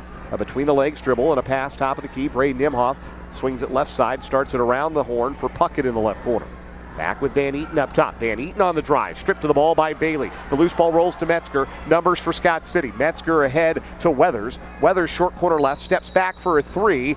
Airballed it and traveled before the shot anyway. Sub for Scott City, Carter Gooden checks in, 6'4 senior. He replaces Ronnie Weathers. Post depth for Scott City. 6'3", 6'4", and 6'6" in the post. Colby goes 6'3", 6'2", 6'1". Vaughn, right wing, through a screen, fires up a three, bullseye. Hunter Vaughn, his second made three. Back-to-back triples for Vaughn give Colby a 6-5 lead with 3:45 to play in the first quarter. First lead of the night for the Eagles. Metzger to the high post for Hawkins. 8-foot jumper is an air ball, and the rebound out of bounds. Again, a good contest by Tubbs. Colby playing the 2-3 zone and collapsed down and rushed Hawkins into that shot. Colby ball, chance to add to their 6-0 run. It's Tubbs, high post right, lobs back to Vaughn, left wing. Tubbs comes to set a screen. Vaughn picked from behind. Lawson Bailey with a clean steal. Second time he's done that. Fourth Colby turnover. Austin Tone around Vaughn into the front court ahead for Bailey on the right wing. Hawkins wanted it on the block. Instead it goes around the horn to Tone. Now Hawkins has it, low block left. Keeping his pivot foot, backs inside of Tubbs, shoots over Tubbs and scores. 4 points for Gus Hawkins. And Scott City back in front, 7-6, 3 minutes to play first quarter. Puckett takes a handoff right wing for Colby. Cross-court bounce pass, Imhoff on the left side. Now Van Eaton on the wing. To Tubbs, who flips to Vaughn, right wing. Fakes a three, dribbles to the top of the arc, feeds Imhoff right corner. Tubbs trying to post up, but Hawkins denies him. Around the horn to Van Eaton in the left corner. Van Eaton lobs for Vaughn inside the arc on the left. Vaughn directs traffic and finds Van Eaton up top. Colby resets. Puckett right corner. Contested three on the way for Shane off the back rim. Tone rebounds weak side for the Beavers. Metzger into the front court across for Tone, right wing. He fakes the three. Gives left wing for Bailey. Bailey tries the triple. That's too strong. The rebound out of bounds. Last touch by Hawkins. No, last touch by Van Eaton boxing out Hawkins. Van Eaton didn't like the call very much. Sub for Colby. It is Breon Barton checking into the game. First action for the 6'2 junior, replacing Guy Tubbs. And for Scott City, Efren Tarango is in the game for the first time, a 6'2 senior. Out on the wing. He replaced Bailey in the lineup. Tarango's got it left corner. Drives baseline, cut off by Puckett. Lobs over the zone, top of the key, catch and shoot three. Metzger short. Gooden nearly had the rebound over the back. It came out loose to the wing, and Van Eaton grabbed it and got fouled. Foul on Austin Tone, his second. Team foul number 3 on the Beavers. Sub for Colby, Braden Imhoff to the bench, replaced by his fellow Braden Foss, the 5'8 freshman. And a sub for Scott City as well, as Alex Rodriguez, no, not that one, the 5'10 senior, checks in, replacing Austin Tone. Hunter Vaughn with the dribble out top for Colby. Handoff right wing for Carson Van Eaton. Colby down 7-6. Hunter Vaughn right corner three-pointer. Nothing but the bottom of the net. All the offense for Colby is Hunter Vaughn threes. And then Scott City turns it over against no pressure in the backcourt on the inbound. Turnover number 3 for Scott City. Colby leading 9-7 on 3. Hunter Vaughn 3 balls with 1:37 to play in the first quarter. Off the inbound, nearly a turnover. Great anticipation by Metzger to jump the passing route at the top of the key. He batted the ball away from Van Eaton, but it went out of bounds at midcourt. Van Eaton will inbound there in the backcourt for Vaughn. Vaughn angles right, hands off to Van Eaton. Cross-court, Puckett left side. He fumbles the ball, chases it down in the Beaver Head logo at midcourt. Puckett angles left, pitches to Van Eaton. Off a screen from Barton. Screen and slip. Barton catching, middle of the paint. Layup up, no, but he's fouled. Good set executed there by Colby. Got Breon Barton a look and got him a trip to the free throw line. The foul on Efren Tarango, his first. Team foul number 4 on the Beavers. Breon Barton, 1 of 4 at the free throw line on the year. First free throw here, rattles in. But it will not count. Wave it off. Lane violation. Didn't see if it was Barton who stepped over the line or who it was, but a lane violation committed by Colby means that free throw won't count, and the second one doesn't go. Disappointing trip to the line there for Breon. Rebounded by Gooden for Scott City. Still a 9-7 Colby lead as we approach 1 minute to play in the first quarter. Tarango high left, picks up his dribble, whips it up top for Rodriguez. In the right corner, Metzger. Out to challenge is Puckett. Metzger stops his dribble, bounces for Hawkins. Puckett on his hip. Hawkins rises for the 10-footer, left it short. Strong rebound underneath for Breon Barton for Colby. Here come the Eagles. Vaughn on the run, slows it, now accelerates. Between the legs dribble, lost control of it, has to pick it up. Pounce pass, top of the key for Barton. He holds the ball above his head. Barton driving kick, right corner. Vaughn fakes the three. Barton sets the screen. Vaughn dribbles to the wing, crosses to the left, pulls up long two from the elbow. Too strong. Barton has the offensive rebound. Colby resets with under 30 seconds to play in the quarter. Van Eaton around his defender. Into the paint he goes. Van Eaton double pump layup over Hawkins, missed short. Hawkins altered the shot and grabbed the board. Scott City with the ball, 12 seconds left in the quarter. Left wing Rodriguez uses his dribble between the legs to the short corner left. Kick out up top with 5 seconds to Tarango. Back to Rodriguez. Fakes, steps inside, long two from the left corner. Swish to tie the score at 9 at the end of the first quarter.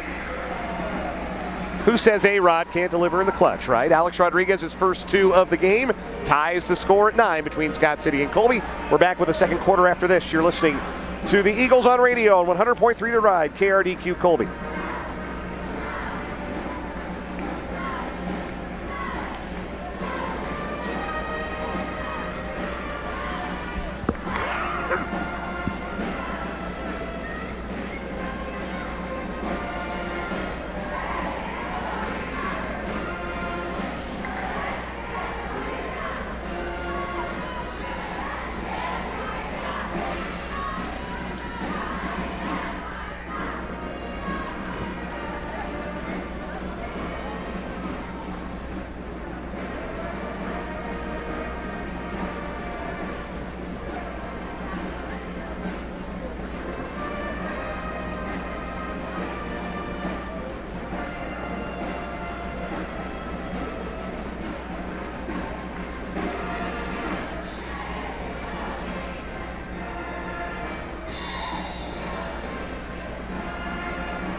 Welcome back to the Scott Community Events Center. Dan Lucero back with you. Colby and Scott City in boys basketball tied at 9 as we get set for the start of quarter number 2. Earlier tonight, Colby girls dropped a tough one to Scott City, 42-38.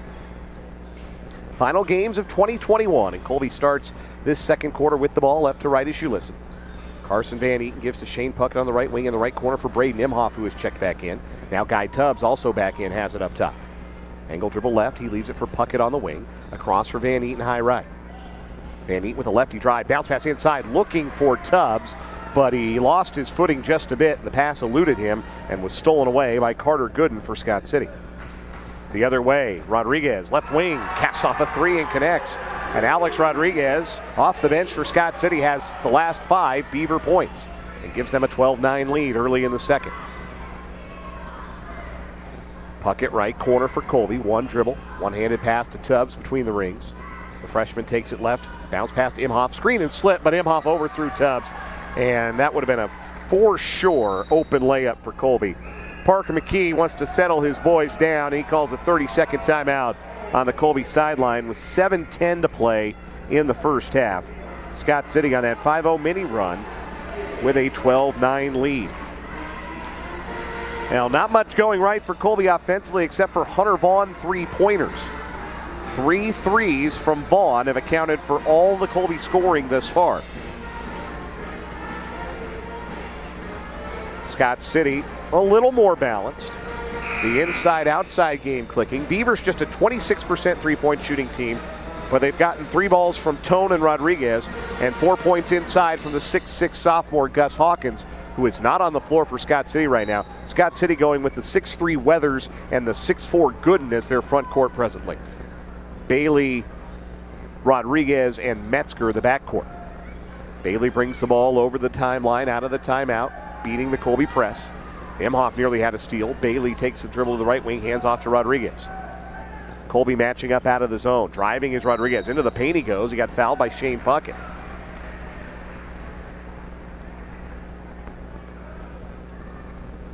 Check that. They got Imhoff on the reach in. 2, not 3. Imhoff's first, second team foul on Colby.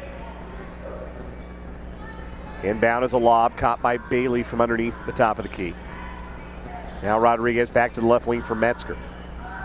Angle dribble right, being chased by 2 defenders. Bounce pass right corner. Rodriguez fakes a 3, thought about it. Bounces it inside. Weathers, muscling Puckett. Up and under fake. Shoots over Puckett from 5 and swishes it through. Ronnie Weathers with his first 2. 7 straight points for Scott City.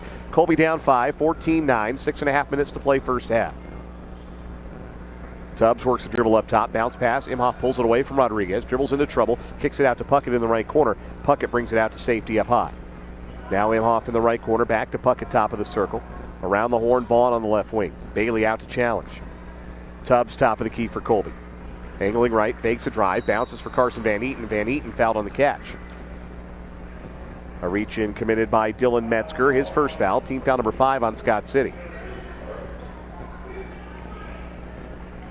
Colby just not getting a whole lot going towards the basket. Perhaps a little bit overmatched by the muscle and the size of Scott City inside. Vaughn with the spin dribble up high. Hands off to Puckett on the right wing. Right back to Vaughn. Touch pass to the cutter. Down the lane. Tubbs layup good with the right hand. Tubbs bolted past Weathers, and Weathers couldn't catch up. Vaughn assists on Guy Tubbs' first 2, and Colby back within 3, 14-11. 5:40 to play first half. And a timeout called by Scott City as Lawson Bailey was in danger of having his pocket picked by Braden Imhoff.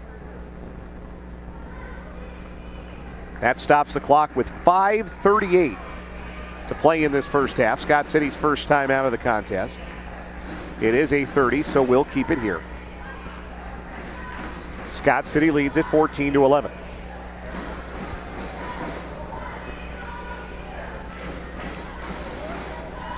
Guy Tubbs, the first Eagle other than Hunter Vaughn to score tonight. The third leading scorer on the year for Colby. Tubbs averaging 11.3 points per game with a career high of 19 in his varsity debut against Lakin in the first round of the topside last Thursday. On the inbound, Metzger brings the ball ahead for Scott City, going right to left as you're listening. Lawson Bailey to the top of the key for Ronnie Weathers. Left wing for Rodriguez. Gooden wants it on the block, catches it, backs down Puckett, swivels inside, banks it in with the right hand, and draws the foul. Scott City just hammering away with the size advantage. Shane Puckett gives the foul, his first. Team foul number 3 on Colby. And Gooden, a 60% foul shooter, has a chance for the three-point play. He barely got the free throw to the front rim. Guy Tubbs with the rebound for Colby. 16-11, Scott City. 5:18 and counting to play first half. Carson Van Eaton left wing for Shane Puckett. Now Vaughn in the corner out top for Tubbs.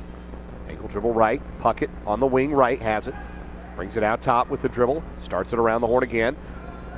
Vaughn lobs to Tubbs. Inside. Outside to the left corner. Shane Puckett buries a triple. Shane Puckett from downtown, just his third made 3 of the season. Colby back within 2, 16-14. Scott City breaks the press. Bailey in a hurry. Misses the right-handed teardrop floater in the paint. And the rebound to Carson Van Eaton. Guy Tubbs down the floor, catches the pass from Van Eaton. The head fake, the layup, he left it short. If Van Eaton had seen him sooner, it might have been an easy deuce. Scott City the other way. Gooden and Weathers both had a chance to catch up there and alter Tubbs' shot. Here's a lob over the top of Tubbs. Gooden catches, head fake, layup, good, and 1.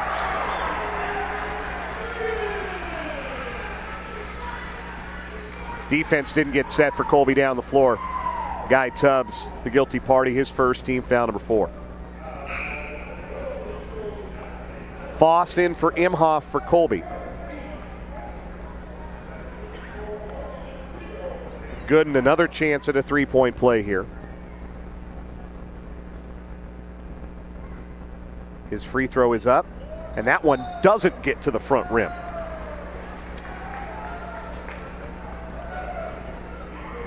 The air ball gives the ball directly to Colby. And Carter Gooden goes to the bench, replaced by Gus Hawkins. Colby ball left to right, down by 4, 18-14, 4:15 left first half. Guy Tubbs, high post left, One dribble and a lob to Vaughn on the right wing. Vaughn backing away from his defender, Bailey. Referee counting off a potential 5-second. Now Vaughn accelerates down the lane, drives, stripped from behind by Bailey, and Bailey has it. Lawson Bailey frustrating Vaughn defensively there. Vaughn picks up Metzger in the half court. Lob ahead for Bailey left wing. Out to the top. Rodriguez off a screen. Right back to Bailey. Bailey for three. Yes. Scott City outscoring Colby 12-5 in the second quarter so far. They lead by 7, 21-14. So we approach 3.5 minutes to play in the first half. Carson Van Eaton off a Tubbs screen and slip. Tubbs catches on the elbow, fakes a pass into the corner, gives back to Van Eaton up top. Van Eaton dribbles into trouble, feeds a cutter down the lane. It's Puckett, and Puckett floats it in with the right hand. Shane Puckett has the last 5 Colby points. They're back within 5, 21-16. Starting to get into a little better flow in the half court, getting some better looks. Scott City breaks a Colby press. Hawkins has it top of the key, right wing for Metzger. Now Rodriguez top of the key. Driving, splits 2 defenders, but traveled with the basketball before he put it on the deck. Sub for Colby, first action for Zane Betts. The 5'10 sophomore replaces Braden Foss. And for the Beavers, Rodriguez sits, replaced by Tarango. 3:01 left in the first half. Colby has trailed most of the way, down by 5, 21-16. Tubbs at the foul line, facing away from the basket. He got fouled. Or was it Bailey fouling Vaughn as Vaughn tried to come off a screen? That's the call. It's on Bailey. And that's 2 on Bailey. So he will come out, replaced by Austin Tone, who picked up 2 fouls earlier. It's also team foul number 6, so Colby in the bonus for the final 2:53 of the first half. Inbound, caught by Vaughn in the backcourt. Brings it back across, guarded by Efren Tarango. Bounce pass to the left wing for Tubbs, just inside the arc. Tubbs back out to Vaughn, outside. Vaughn off the Tubbs screen, drives into the paint. Scoop shot with the right hand, too firm off the glass. Rebounded by Weathers for Scott City. Into the front court, Weathers has it between the circles. Right wing for Tone, lob for Hawkins. Turns around, shoots off the glass from the right block and scores it. It's a good soft touch for Gus Hawkins. He's got half a dozen. 23-16 Scott City as they have really pressed their inside advantage so far. 2:13 to play in the half. Great cut by Carson Van Eaton down the lane. He head fakes his defender by and lays it in off the assist from Shane Puckett. First 2 from Van Eaton. Colby down 5 again, 23-18. Final 2 minutes of the first half. Tone on the right wing. Thought about the deep 3. Gives to Metzger left side instead. Metzger back to Tone on the right wing. Colby in the 2-3 zone. Keeping close eye on Hawkins in the paint. And a whistle, traveling called on Efren Tarango. Not really being pressured out on the wing, just kind of dragged his pivot foot before he passed the ball into the left corner. Turnover number 5 for Scott City. Guy Tubbs sits for Colby, bring on Barton in for him. Colby trying to finish the first half strong. They've trailed by as many as 7 here in the second quarter. Currently down 5, 23-18. That's on the right wing for the Eagles. Around the horn it comes to Vaughn left wing. Feeding the cutter, it's Barton. Barton double team, lost it, and it's out of bounds off of Scott City. It was poked away by Tarango. Bring on Barton and Shane Puckett both thought it was off of Scott City. And now the officials are going to confer. And the call's going to stand. It's going to be Colby ball.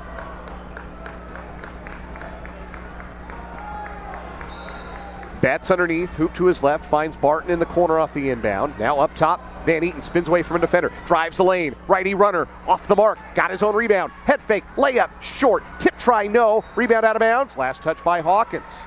I think it was tipped up to the rim by Barton and just missed. Colby working hard on the glass despite that height disadvantage. And now it will be Carson Van Eaton's turn to start the inbounds play for Colby. Hoop to his left, he has the ball from the ref. Finds Vaughn, tried to throw it back into Van Eaton, and Van Eaton got held. And a foul called will send Carson Van Eaton to the line for a 1-and-1. That foul on Metzger, his second.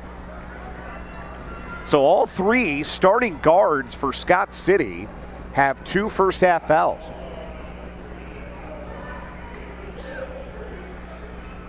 And Carson Van Eaton, 3 for 6 at the free throw line this year, to the stripe for a 1-and-1. With 1:20 left in the half. Front end gets the friendly bounce on the road for Carson. He earns the penalty.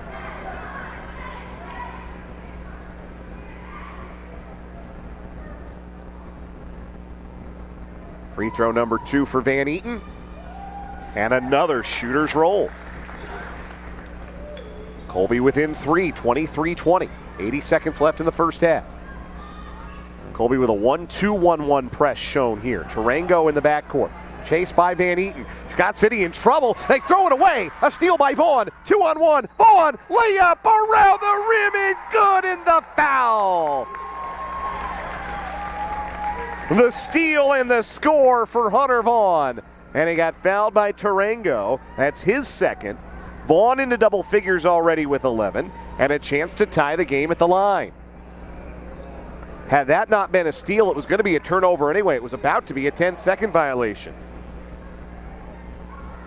Tarango taken out of the game, replaced by Rodriguez for the Beavers. Vaughn missed the free throw that would have tied it. And then a strip in the backcourt. It's Van Eaton. He missed the layup over Weathers, and then a foul on the rebound as Bailey secured it for Scott City.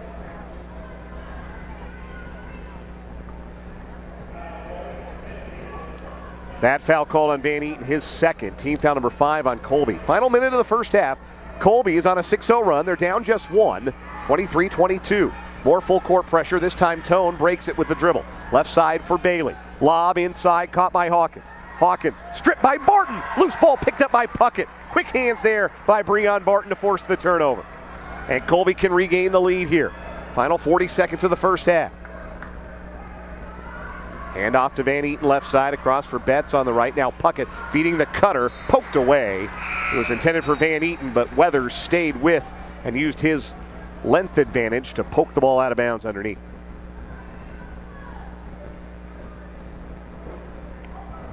Hunter Vaughn with the basket to his right inbounds. A lob to Betts on the wing in the corner for Barton. Finds the cutter. Van Eaton low block right, double team, kick out to Betts. Betts across left for Puckett. Now back with Vaughn with 20 seconds. Vaughn just left of the jump circle. Bailey keeping close watch. Pass to Van Eaton with 13 seconds, just right at the top of the key. Bounce pass to the high post, caught by Vaughn. Fakes the dribble handoff. Drives with the left, steps back with the right. 6 seconds, 5. Vaughn, step back, left elbow. Long 2 on the way, no. Rebounded by Hawkins with 1 second, and that's the end. No, it's not the end of the half. A foul is called. But Colby had a foul to give, so it's not going to result in free throws. We'll see if they put any time on the clock. I think the foul is on Vaughn. It is his first, but it means the end of the first half. Colby hanging tough. They finished the first half on a 6-0 run, but it is Scott City with the 1-point advantage at the intermission. The Beavers on top. Your score, Scott City 23 and Colby 22. We're back with the Cornerstone Ag halftime show after this. You're listening to the Eagles on radio on 100.3 The Ride.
We got another tight one at the Scott Community Events Center in Scott City. Colby trailing the host Beavers 23-22 at the intermission in this boys contest. This is the Cornerstone Ag halftime show, and I am Dan Lucero.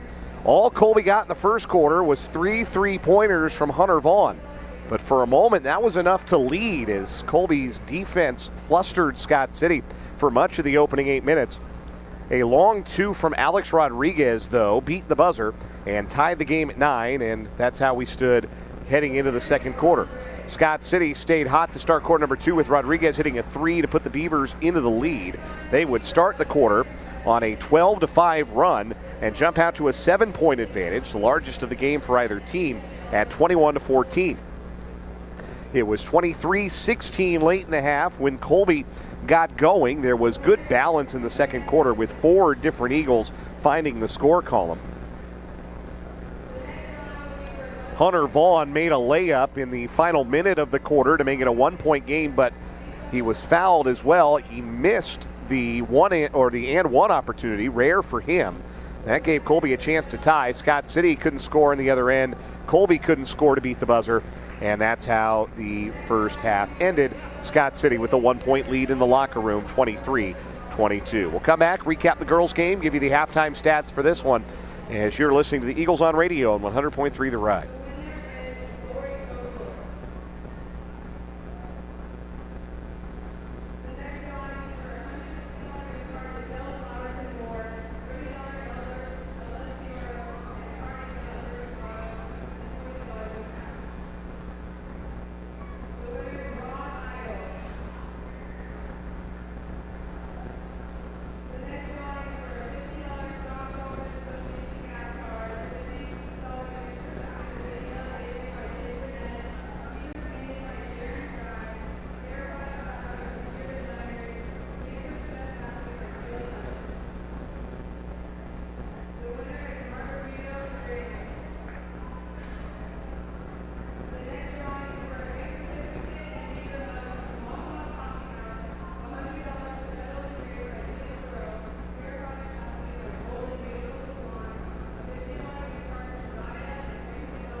Welcome back to Scott City. Halftime of the boys game. This is the Cornerstone Ag halftime show.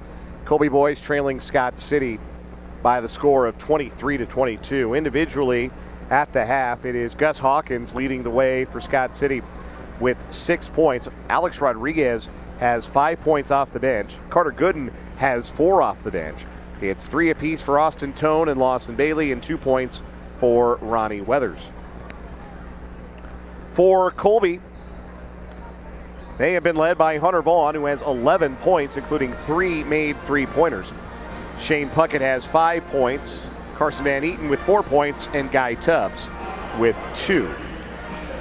Earlier tonight, really good girls game. We knew it would be between 3-2 Colby and 4-1 Scott City, and it came down to the wire. Colby led by 3 on multiple occasions in the fourth quarter, led by 3 with 3 minutes to play. But Scott City would go on a 9-0 run. Colby just couldn't find a bucket, and Scott City forced some crucial turnovers down the stretch. And the Beavers made 6 of their last 8 from the free throw line to ice the game.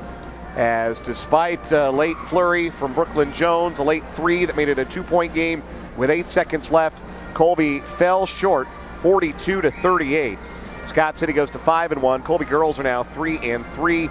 Career high 17 points for Elizabeth Barton for Colby in the loss. The freshman guard was outstanding on offense and on defense tonight. Also in double figures for the Colby girls was Brooklyn Jones. She had 15 points. Colby boys down one in this one, 23-22. We're back with the second half after this. You've been listening to the Cornerstone Ag Halftime Show. It's the Eagles on radio on 100.3 The Ride.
Dan Lucero back with you from Scott City in the Scott Community Events Center, just about ready for the start of the third quarter between Colby and Scott City.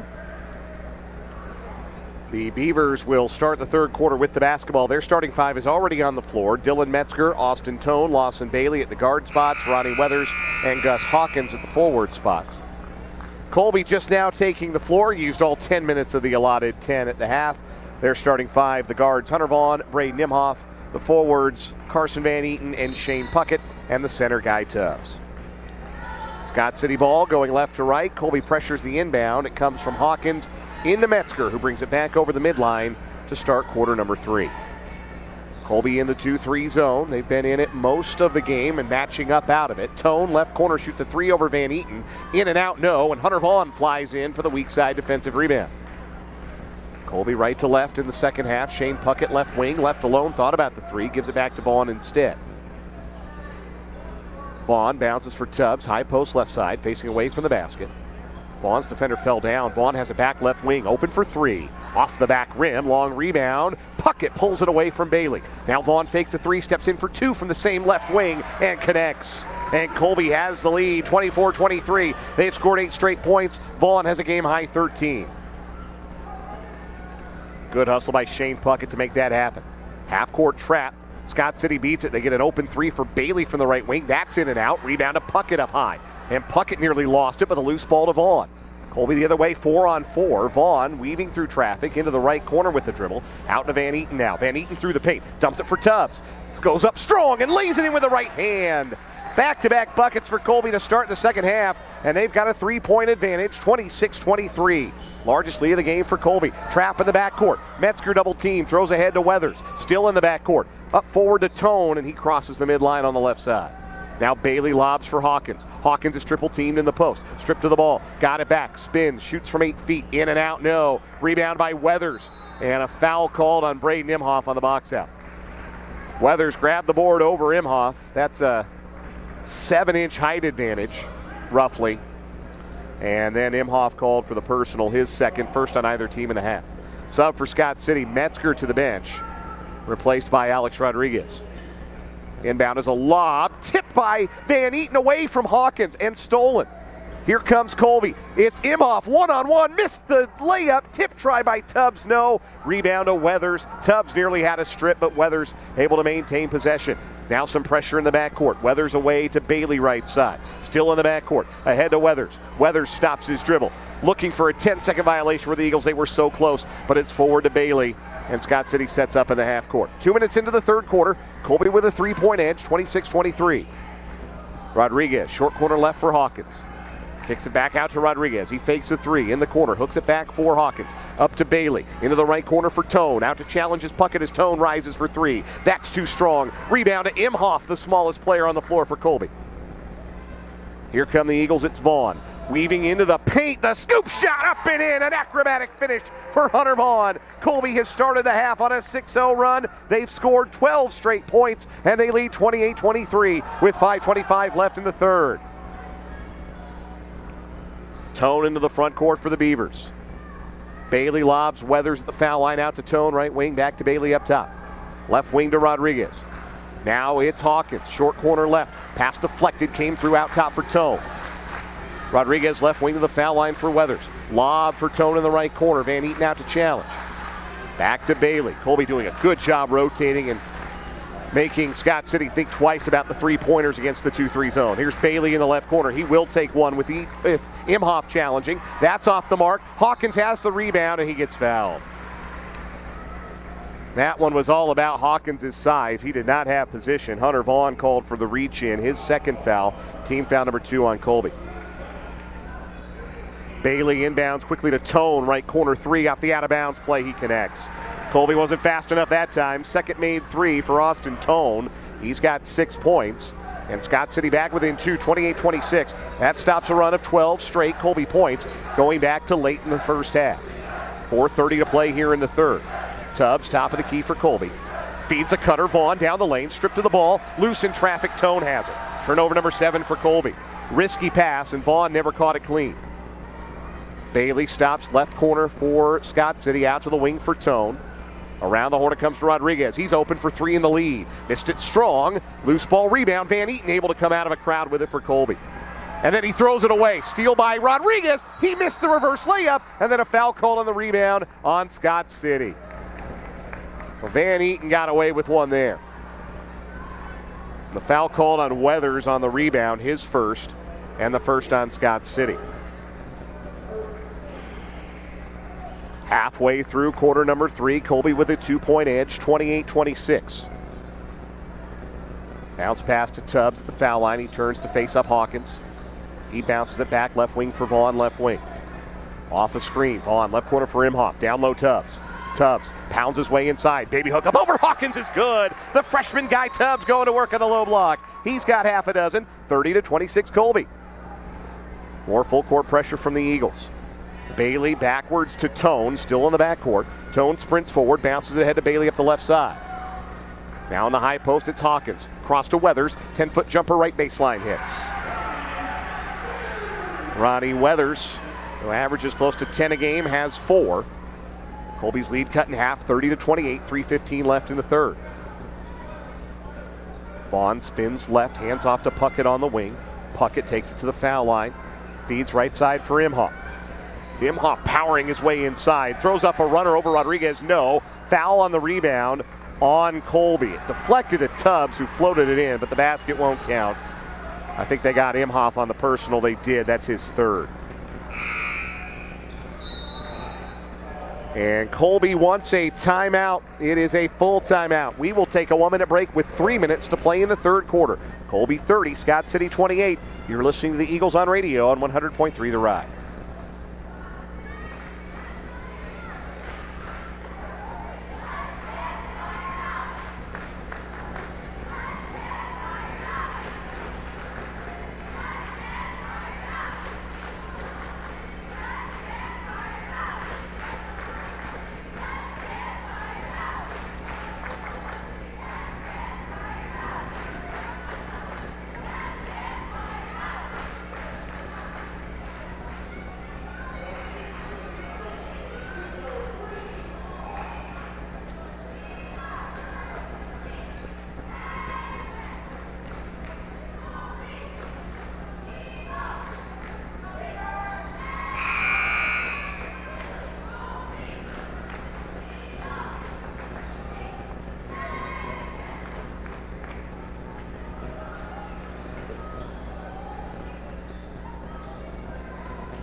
One change for Colby out of the timeout. Braden Foss in for Braden Imhoff. Scott City ball down 30-28. Final 3 minutes of this third quarter. Guy Tubbs guarding Gus Hawkins, who hits a turnaround fadeaway from the left baseline to tie the game. There's nothing you can do about that. That's just a good shot by a good player. Can't defend it any better if you're Tubbs. But just like that, the game back tied. Hunter Vaughn on the drive, down the lane on the right, hangs in traffic, couldn't get it to stay down. That ball was halfway down and for some reason popped back out. Rebound to Scott City, they come the other way. It's Tone on the right wing. Up top for Metzger. Tone back on the right wing, deep three, short. Hawkins rebounds, backs into Tubbs, shoots from a tough angle, missed it off the glass. Shane Puckett clears for Colby. Vaughn in a hurry up the left side into the front court. Vaughn directing traffic, gives to Puckett, free throw line extended on the left, back to Vaughn, top of the key. Vaughn takes it to the right corner, hands off to Foss, comes around a Tubbs screen at the foul line, back to Vaughn, right corner. Vaughn for three in the lead, an air ball, rebounded by Gooden, weak side for Scott City.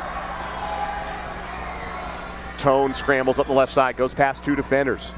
Into the left corner with a pass for Rodriguez, who fires up the three, that's too strong. Rebounded weak side by Puckett for Colby. Baseball pass out ahead. Vaughn's ahead of the play. Layup, no. Tip by Tubbs, no. And the rebound to Hawkins. 2-on-2 the other way. Metzger, guarded by Van Eaton, pulls up in the paint. 8-footer, no. Foss rebounds for Colby. Nobody seems to want the lead here. Under a minute 20 to play in the first half. Tied at 30.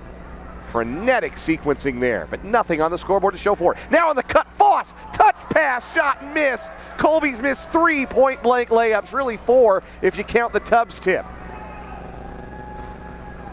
Scott City into the front court, and Brian Gentry wants to settle the game down. He calls a full timeout with exactly 1 minute to play in the third quarter. The game tied at 30. You're listening to the Eagles on radio, 100.3 The Ride.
A lot of activity without achievement, at least on the scoreboard, in the last 2 minutes of action. Colby, in particular, ruining some missed opportunities to regain or extend a lead.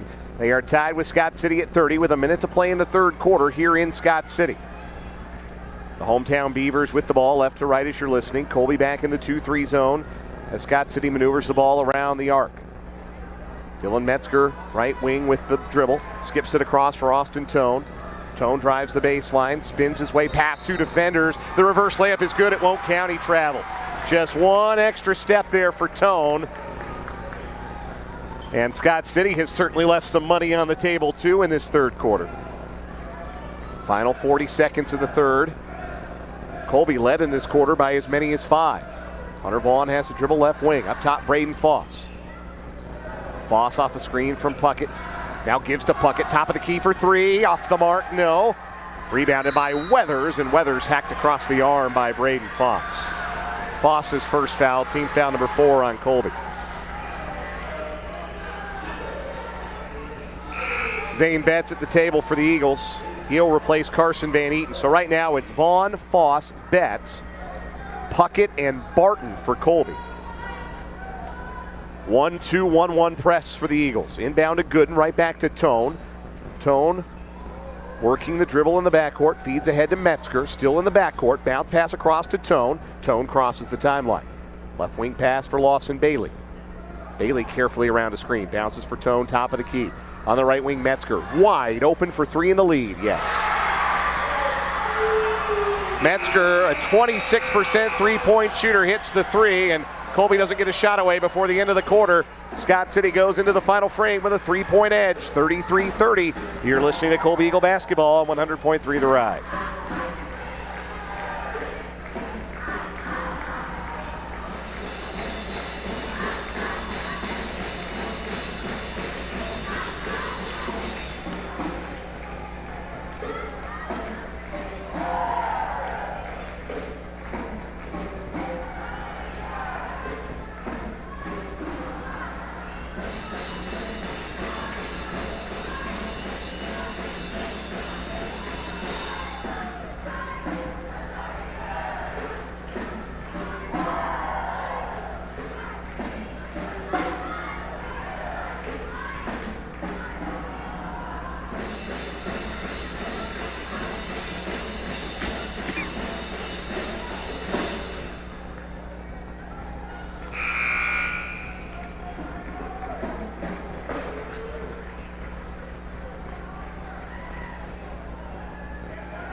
Fourth quarter time from Scott City. The Beavers end the third quarter on a 7-0 run to take a 33-30 lead over Colby. The fourth quarter underway. Colby with the ball right to left as you listen. Guy Tubbs is back on the floor for Colby at the center, replacing Breon Bart. Screen and slip from Foss to Tubbs, and Tubbs missed the finger roll. Rebound by Puckett. He missed the putback. Rebound is out of bounds off of Colby. Like a lid has been put on the rim the last 3 minutes and change on the Colby end. Full court pressure from the Eagles. Bailey has it. Angle dribble left, stops. Needs help, finds Tone, still in the backcourt. Tone double team, being chased to his left, stripped to the ball, just did get it over the midline. Into the left corner for Dylan Metzger. Colby settles back into the 2-3 zone in the half court. Metzger's three, end of the third quarter, is the difference in the game right now. Around the horn to the left, Tone, extra pass Metzger, left corner for three. That one is short, didn't get the bounce. Offensive rebound to Bailey, able to throw it to Carter Gooden, and we have a whistle and a foul. And it's an offensive foul. It's on Scott City. Ronnie Weathers with an illegal screen, trying to free up Gooden on the putback. That's turnover number 11 on the Beavers. Sub for Colby, Braden Imhoff in for Braden Foss. 7:11 to play in the fourth. Colby ball down by 3. The official explaining the call as there were bodies all over the place underneath the basket. And Brian Gentry did not understand what Ronnie Weathers did to earn a foul. The official explaining that with his arm, he cleared out a Colby defender. Even if he was falling down in the process, he still committed a foul. Brief stoppage to towel off the perspiration. And now here come the Eagles, right to left into the front court. Guy Tubbs takes a bounce pass, right elbow. Bounces back for Vaughn. Step back three from the right wing for the tie. Off the back rim, long rebound to Bailey. Bailey gets around Vaughn and sprints into the front court. Stops his dribble high left. Cross court for Tone over a double team. Right back with Bailey. Now Metzger left corner. Metzger not shy about shooting. Colby being more aggressive to rotate out onto him. Tone back to Metzger left wing. A deep three on the way. In and out. Rebound, fought for, and a foul on. No foul. Jump ball. Scott City has the arrow. Only saw one arm go up at first, then the second arm went up. Both thumbs extended for the jump ball. And the arrow favoring the Beavers. They get a second chance. Inbound to Weathers in the corner. Quickly to Tone at the top of the key. Back with Bailey, and now Weathers, short corner left side. Gooden wants it in the post. Instead, a skip pass. Weathers lost it. Lost it to Imhoff. Here comes Colby, 2-on-2. Imhoff goes the distance, leans into Tone. Layup misses, but a foul is called. And Braden Imhoff's heading to the free throw line. Third foul on Tone. Third foul on Scott City in the half. Imhoff scoreless so far tonight. Comes in averaging just a hair over 4 points a game. Struggling from the line, 8 of 20 in the early going. First free throw here off the back rim. Colby as a team has just had a nightmare at the free throw line so far this year. 51% on the year entering tonight, and after that miss, 2 for 6. Gus Hawkins back in for the Beavers, replacing Weathers at center. One more free throw for Imhoff to make it a 2-point game, and he missed it, but Tubbs has the rebound. Tried to kick it back out to the left wing, and a deflection by Tone sends the ball out of bounds. Colby keeps it. But Imhoff 0 for 2 at the stripe. Colby 2 of 7 as a team. 6:13 to play, fourth quarter. Colby down 3, 33-30. Inbound from Van Eaton at his own bench into the backcourt for Vaughn. Vaughn bounces for Puckett at the right elbow. Lob back for Vaughn around a Tubbs screen. In the left corner, being chased by Bailey. Vaughn picks up the dribble. Bounces it across the floor for Van Eaton. Lob now for Tubbs at the foul line. Tubbs one-on-one with Hawkins. Leaves it for Imhoff at the top of the circle. Imhoff on the drive, jump stop, lost his footing, able to get rid of it before the travel. Now up top, it's Van Eaton for 3. That's off the mark. Rebound fought for. Falling down with the ball is Metzger. That's a travel. Home crowd thinks a double standard is in place because they felt the same thing happen with Imhoff, but Imhoff's butt didn't touch the floor.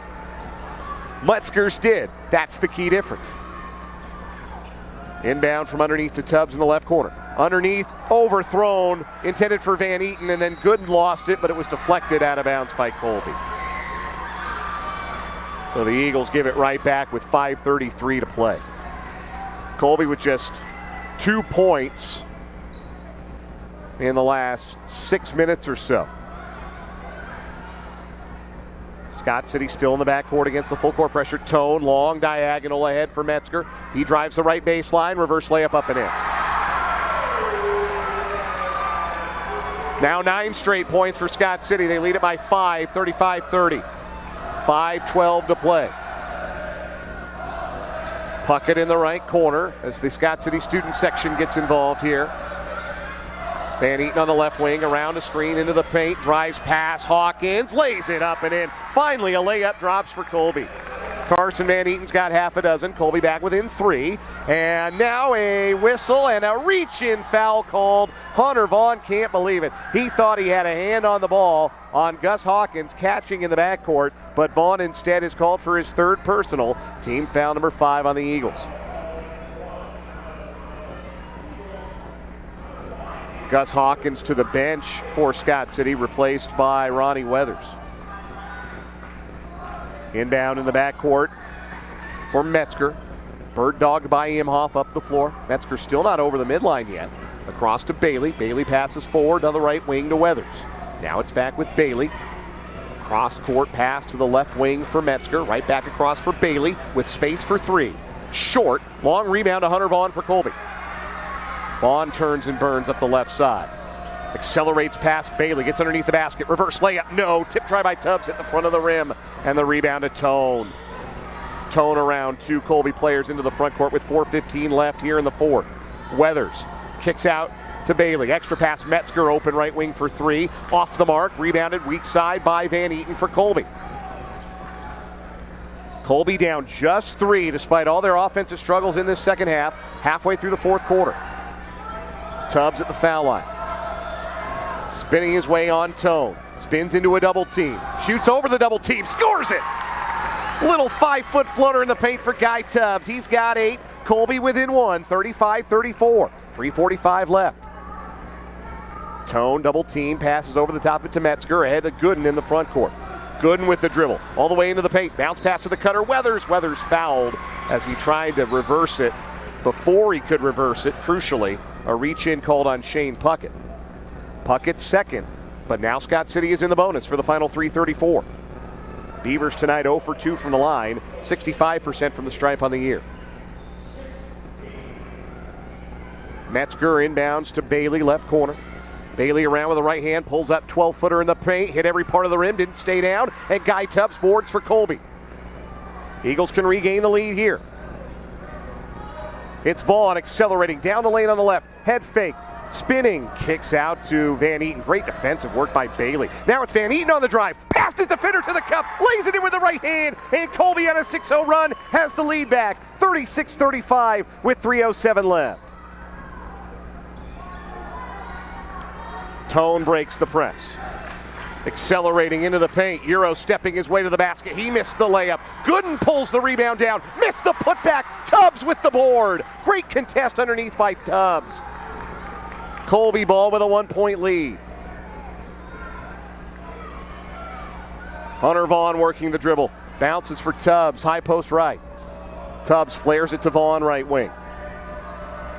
A screen. Vaughn doesn't use it, but he can't elude Bailey. Now a wicked crossover. Into a double team is Vaughn. Out to Puckett up top for three. Bang! Big shot, Shane Puckett. His second three of the contest. Colby on a 9-0 run. They lead it by 4. 39-35 with 2:20 left. Bailey ahead. Short corner left for Weathers. And a whistle. Traveling called on Weathers. He dragged the pivot foot before the pass. Colby ball with 2:14 to play and a 4-point edge. Carter Gooden departs. Gus Hawkins back in for Scott City. We got a whistle. And a timeout. Hunter Vaughn motion to Parker McKee. I need 30 seconds. I haven't come out of the game all night. I need 30 seconds to get my breath before I handle this Scott City press. And so Colby takes a 30-second timeout with 2:14 to play in the contest and a 39-35 lead. 9 straight points for the Eagles. 2 from Guy Tubbs, 4 from Carson Van Eaton, and the 3 ball by Shane Puckett, who tonight has doubled his 3-point output from the first 5 games of this season. So Colby up 4 with the ball. They also have the possession arrow. Scott City is in the bonus. Colby's a long way from that. Only 3 team fouls on Scott City.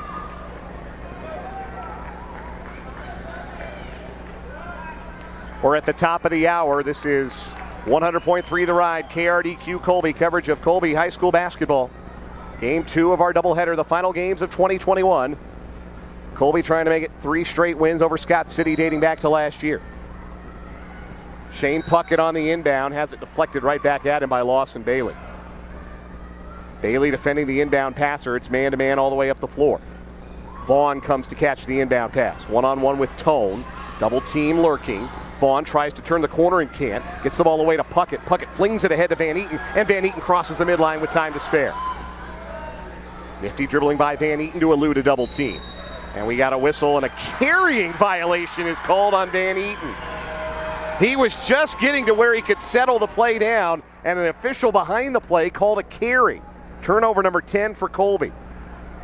So with 1:58 left, Scott City gets a stop and gets the ball back down 4. Beavers into the front court. Tone between the circles for Metzger, who signals a play. Right wing for Bailey, right back to Metzger. Left wing for Tone. Bailey running the baseline. It comes to Metzger instead, top of the key. Lob for Hawkins at the foul line. The 6'6 sophomore gives back to Metzger, top of the circle. 1:35 to play in regulation. Bailey left wing. Takes it into the corner, stops his dribble. Puckett challenging. Hawkins, cross-court right wing for Tone. Tone fakes the 3. Lobs it out for Metzger, top of the key. Back with Hawkins. Hawkins, turnaround 15-footer at the foul line. Left it short, long rebound, Guy Tubbs. And Tubbs is fouled with 1:16 left. Colby gets a big stop that milked a lot of clock, over 40 seconds on that possession. Austin Tone, the reach-in foul. That's his 4th, and team foul number 4. 2 more to give for Scott City. 39-35 Eagles. Shane Puckett inbounds. Hunter Vaughn got wide open. Vaughn able to take it across the midline up the left side. Here comes a double team. Vaughn spins baseline with a defender on his back. He takes it all the way into the right corner and gives to Carson Van Eaton. Colby resets it. 1:05 to go. Vaughn holds out near midcourt. Back to Van Eaton left side. Under a minute now. Van Eaton with the dribble, and he's fouled by Bailey 25 feet from the rim. Bailey's 3rd, team foul number 5.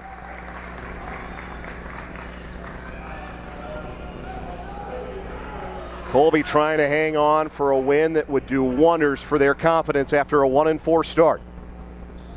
Puckett to trigger. Lobs it all the way into the backcourt for Vaughn. Bailey reaches in, slaps the hand. The ball comes free, and the whistle blows. Bailey's fourth foul is team foul number 6. Now Bailey in some trouble. He's been the designated Hunter Vaughn stopper, if you will, tonight. Vaughn has 15, but he's had to work hard for it because Bailey is a dogged defender. 53 seconds and counting, and there's the foul, and Bailey is fouled out with 52 seconds left. And Hunter Vaughn heads the other way for a 1-and-1 with his team leading by 4. And I think Scott City's going to feel the absence of Lawson Bailey defensively here in the late stages. Maybe offensively, too, as he averages 7.5 points a game. But now Hunter Vaughn 0 for 1 at the line tonight. Colby is a team 2 of 7, but Vaughn on the year 84% coming in. Shooting the 1-and-1, the front end. Good. It rattled home. Vaughn's first point of the quarter makes it a 5-point Colby lead. One more for Hunter. Ice water in the veins. He connects on both. Colby has now scored 11 straight points, and the Eagles call a full timeout with 52.5 seconds left, leading Scott City 41-35. You're listening to the Eagles on radio on 100.3 The Ride.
.52 seconds to play in Scott City. Colby 41, Scott City 35. Beavers with the basketball left to right. Colby backs off of their full court press. Austin Tone brings the ball into the front court for Scott City. He comes around a high screen, fakes a three from the left wing, gives to Gus Hawkins. Hawkins tries the three. Left it short. Rebounded by Hunter Vaughn, and he's quickly fouled with 39 seconds. That was Gus Hawkins' first miss from 3 this year. He had been a perfect 3 for 3. Vaughn, uncontested, grabbed the rebound underneath and was fouled by Dylan Metzger, his third, team foul number 8. Vaughn just made a pair, has a chance at another 1-and-1 here. Colby has outscored Scott City 11-2 in this quarter, including an 11-0 run. But the front end of the 1-and-1 here for Vaughn is off the mark, and it's rebounded by Scott City. 6-point game, 35 seconds. Rodriguez out to the right wing for Metzger. Bounce pass up top, comes through to Weathers. Now Tone deep on the left. Tone with the dribble down to 25 seconds. Hand off to Rodriguez, top of the key, left wing for Tone. Tone on the drive, jump stopping through the paint, and he's fouled. That will send Tone to the line for a 1-and-1 with 19 seconds left.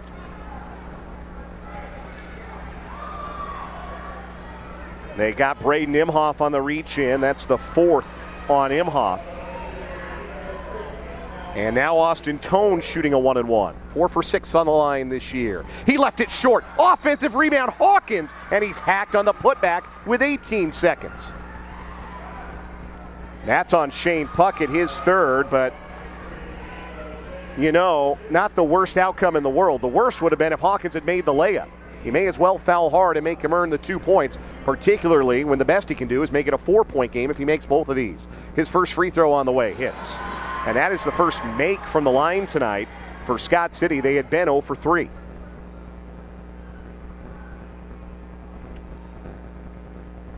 One more free throw coming for Hawkins. He swishes it. He's in double figures with 10 to lead the way for Scott City. And now the Beavers call time. It's a full timeout. We'll take it with 18 seconds left. Colby 41, Scott City 37. You're listening to the Eagles on radio on 100.3 The Ride.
Colby 41, Scott City 37, 18 seconds to play in regulation. Colby inbounding underneath the Scott City basket. Hunter Vaughn comes to catch it. Vaughn with 14 seconds is finally fouled. That's team foul number 9 on Scott City. And the foul is on Alex Rodriguez, his first. Hunter Vaughn 2 for 4 at the line tonight, just missed the front end of a 1-and-1. He has played every minute of this game. Big front end coming here. Hunter swishes it through. That earns him the penalty. Pushes the Colby lead back to 5. One more freebie for Hunter. Got the roll. He's got a game-high 19 points. 43-37, Colby by 6. Final 10 seconds of regulation. Scott City needs a 3. Hawkins in the right corner. Wasting a lot of time, down to 5 seconds. Rodriguez drives the left baseline, up and under, fake, lays it in, and draws a foul with 1 second left. The only thing that couldn't happen happened. At that point, you may as well let him score. But Vaughn picks up the foul. That's his 4th. And now Rodriguez has a chance at a 3-point play. The free throw is up and good. It's a 3-point game with 1.4 seconds to play. The inbound to Vaughn. He is fouled. The horn sounds. Are the officials going to add time to the clock?